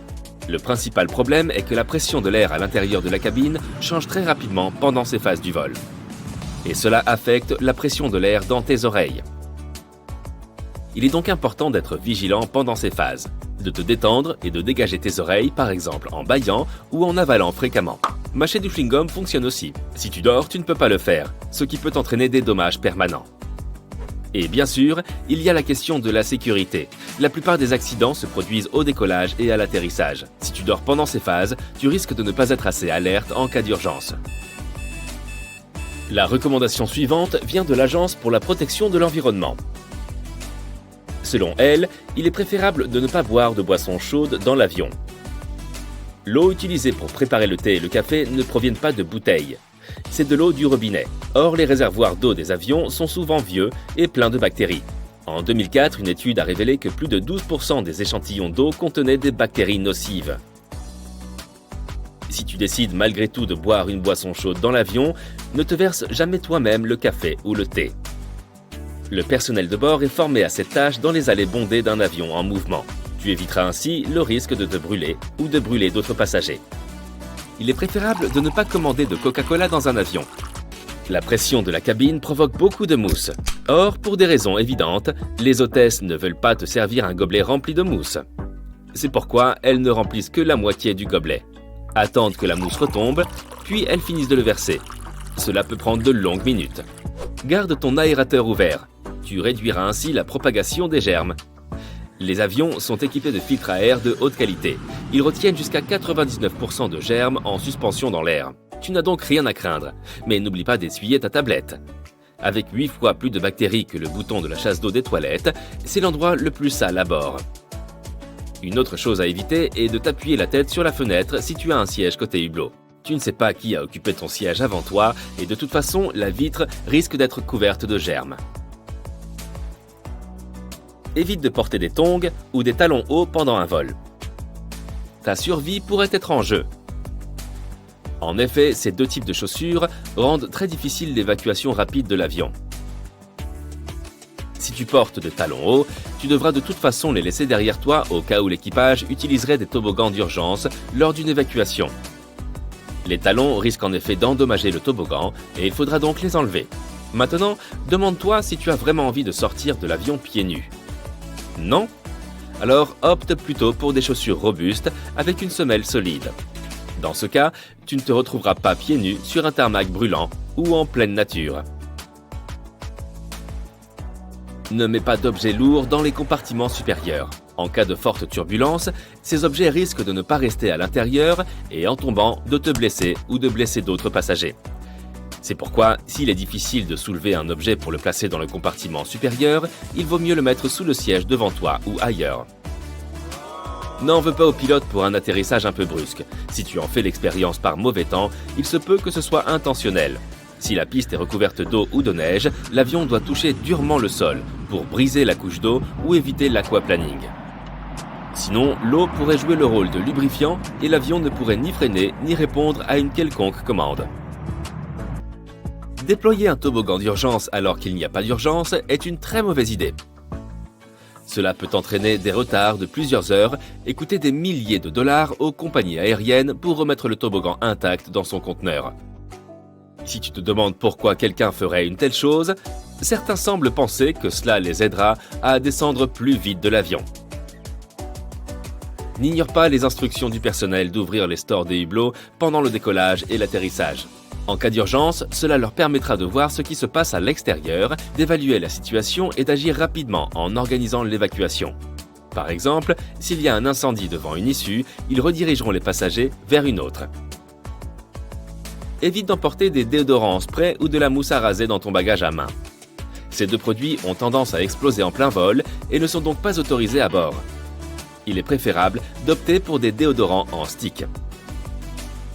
Les batteries externes ne doivent pas non plus se trouver dans les bagages enregistrés. Et si tu veux en emporter une à bord, sa capacité ne doit pas dépasser les 20 000 mAh par heure. En outre, tu ne dois pas les utiliser pendant le vol, car elles risquent de prendre feu. En général, les piles au lithium peuvent être utilisées en toute sécurité, mais comme elles sont très puissantes, elles peuvent s'enflammer si elles ne sont pas traitées avec soin, si elles sont mal utilisées ou s'il y a un défaut de fabrication. De telles piles ont été à l'origine de plusieurs incendies à bord d'avions, ainsi que lors de manipulations au sol. Ne t'inquiète pas des scanners dans les aéroports.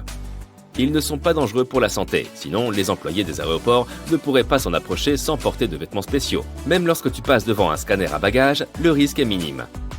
Et pour finir, ne te comporte pas mal à bord. Aie une attitude respectueuse envers le personnel et les autres passagers. Et aussi, n'essaie jamais de faire atterrir un avion tout seul. Ce n'est pas une blague. Dans les films, on voit parfois le personnage principal prendre les commandes de l'avion à la place des pilotes. Malheureusement, c'est presque impossible dans la vie réelle. Même si une personne est très douée, qu'elle aime les simulateurs informatiques très fidèles à la réalité et qu'elle est prête à suivre toutes les instructions depuis le sol, elle risque d'échouer à cause d'un simple facteur, le stress. Il est vrai qu'il y a eu quelques cas où des amateurs ont fait atterrir de petits avions privés après l'incapacité d'un pilote. Mais il n'y a jamais eu de cas où un non-pilote a fait atterrir un avion de ligne. Ça n'existe que dans les films. Cela paraît étrange qu'un avion commercial n'ait pas de clé pour activer le contact, hein? Mais le processus est un peu plus compliqué que de simplement tourner une clé, tu sais. Au lieu de cela, il y a toute une série de boutons et de cadrans sur le tableau de commande qui activent des processus sophistiqués. Une batterie chargée par un petit générateur électrique situé dans la queue du jet fournit l'énergie à l'avion. Le flux d'air entre et se déplace dans les moteurs du jet pour les garder au frais. Une puissance de réserve réchauffe ensuite les turbines en les faisant tourner lentement jusqu'à ce qu'elles commencent à s'activer au bon rythme. Ensuite, les moteurs peuvent être allumés un par un. Avec parfois 4 moteurs sur un avion commercial, ce processus complet peut prendre jusqu'à 90 minutes. Les avions n'ont pas non plus de clé pour verrouiller leurs portes. Mais lorsqu'ils sont stationnés, les jets sont surveillés en permanence par des agents de sécurité. Et même si quelqu'un parvenait à les déjouer, il ne pourrait pas s'enfuir rapidement. Lorsque l'on entre dans l'avion, le capitaine surveille de près le processus d'embarquement. Il est non seulement aux commandes du poste de pilotage, mais aussi de la cabine des passagers. Pour devenir pilote commercial, il faut avoir une vision de loin d'au moins 20 sur 20. Mais selon les compagnies aériennes, il est parfois acceptable que les pilotes se fassent un peu aider par des lunettes. Ok, il est temps de trouver une place dans l'avion. Tu t'es déjà enregistré en retard par le passé, et tu as déjà vécu cette expérience désagréable de ne pas pouvoir embarquer sur ton vol. En effet, les compagnies aériennes font exprès de surbooker leur vol, au cas où il y aurait des défections ou des annulations. Cette fois, tu n'as donc pas pu choisir ton siège. Tu passes devant les sièges avant avec jalousie. Ce sont les sièges qui sont toujours pris beaucoup plus rapidement, car tout le monde veut quitter l'avion le plus vite possible après son atterrissage. Mais si tu préfères la sécurité à un départ rapide, sache que c'est à l'arrière qu'il faut s'installer. On estime que la sécurité est de 40% plus élevée à l'arrière de l'avion.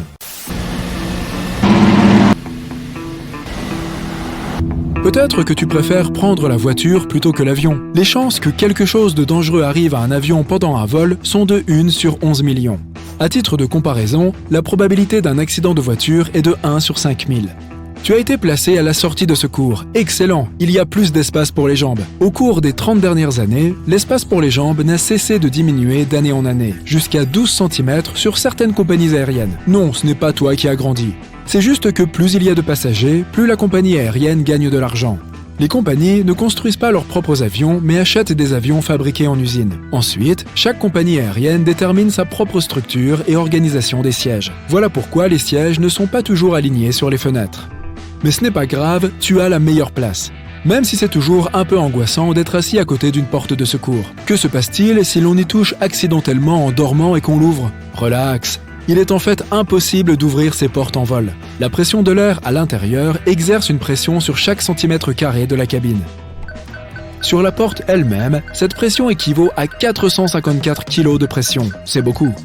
Ainsi, même si tu développais la force d'un Hulk dans ton sommeil, tu ne pourrais toujours pas ouvrir cette porte, car elle est verrouillée par une série de dispositifs électriques et mécaniques. Ces mesures supplémentaires sont importantes parce que si la porte s'ouvrait, la température de l'ensemble de la cabine chuterait rapidement et le changement radical de pression affaiblirait la structure de l'avion. C'est l'heure du décollage et on t'a demandé d'éteindre ton téléphone. Faut-il vraiment le faire ? 10% des gens admettent qu'ils ne parviennent pas à éteindre leur téléphone et qu'ils ne le mettaient même pas en mode avion. Les téléphones portables peuvent causer des problèmes, mais ils ne perturbent pas réellement l'électronique comme on pourrait le croire. Mais oui, il existe une réelle inquiétude quant au fait que ton téléphone puisse recevoir des signaux de plusieurs tours au sol, ce qui distrait fortement les pilotes. Alors, facilitons spontanément leur travail en éteignant nos appareils.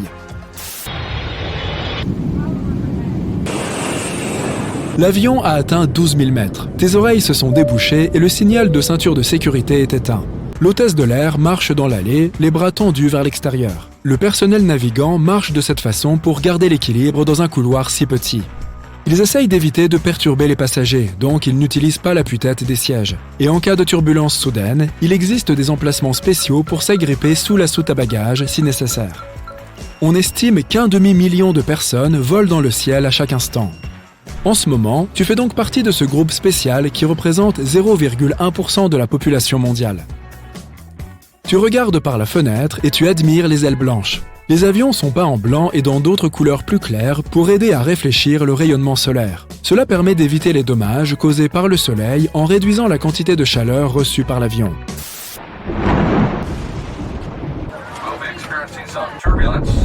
Mais au loin, des nuages sombres s'approchent et l'avion se dirige vers un orage. Puisqu'il est fait de métal, ce doit être un gros conducteur électrique, pas vrai ? Heureusement, les avions à réaction sont équipés d'une coque en aluminium qui conduit parfaitement l'électricité. L'intérieur de la cabine est complètement protégé de la foudre, ce qui protège les systèmes électriques et nous préserve, nous, les mammifères constitués de carbone. L'avion est si parfaitement conçu pour résister aux orages électriques que c'est l'un des endroits les plus sûrs où se trouver. Il n'y a pas eu d'incident majeur dû à un orage depuis les années 1960. Tu as soif et tu sais bien que tu aurais dû apporter ta propre eau. Lorsque les avions atterrissent quelque part, ils remplissent leurs réserves d'eau. La qualité de l'eau dans un avion dépend donc de l'endroit où ils ont recueilli le précieux liquide. De nombreux éléments contribuent à la qualité de l'eau de chaque aéroport. Les citernes à eau, les camions, les chariots et les tuyaux sont tous susceptibles de répondre à des normes différentes. En 2019, une étude sur l'eau des compagnies aériennes a révélé que la plupart d'entre elles ne fournissaient pas d'eau de qualité. La recommandation générale est ainsi de ne boire que de l'eau dans une bouteille scellée et d'éviter même le thé, mais la nourriture est tout à fait correcte. En te rasseyant, tu remarques que la cabine est froide, très froide même, pour être honnête. Elle est intentionnellement réglée à environ 21 degrés Celsius pour une excellente raison. Quand les gens sont susceptibles de s'évanouir, c'est parce qu'ils ne reçoivent pas assez d'oxygène. Et quand il y a de l'air chaud mélangé à une forte pression dans la cabine, l'évanouissement devient plus courant. Alors oui, l'air frais est vraiment utile, mais en attendant, on t'a fourni une couverture pour ton confort. Réchauffé par la couverture, tu remarques que l'air sec qui passe par ton nez déshydrate tes lèvres et tes yeux. Mais ne t'inquiète pas, l'air est totalement sans danger et très propre. 40% de l'air est recyclé et passe par un système de nettoyage complet pour éliminer toute la poussière et les bactéries en suspension dans l'air. Et les 60% restants proviennent de l'extérieur. Mais les niveaux d'humidité dans l'air sont très bas, et c'est pourquoi tu ressens une telle gêne. Il fait maintenant nuit dehors, alors que l'avion commence sa descente vers l'atterrissage et les lumières sont tamisées. Ces lumières éteintes ne sont pas destinées aux pilotes, à l'équipage ou aux personnes présentes à l'aéroport. Non, elles sont pour toi. Si quelque chose ne va pas lors de l'atterrissage dans l'obscurité, il faudra lancer une procédure d'urgence. Les lumières tamisées sont là pour aider tes yeux à s'adapter et pour que tu puisses te diriger plus facilement vers la sortie dans l'obscurité. Mais heureusement, aujourd'hui, ce ne sera pas nécessaire, car ton voyage est arrivé à son terme.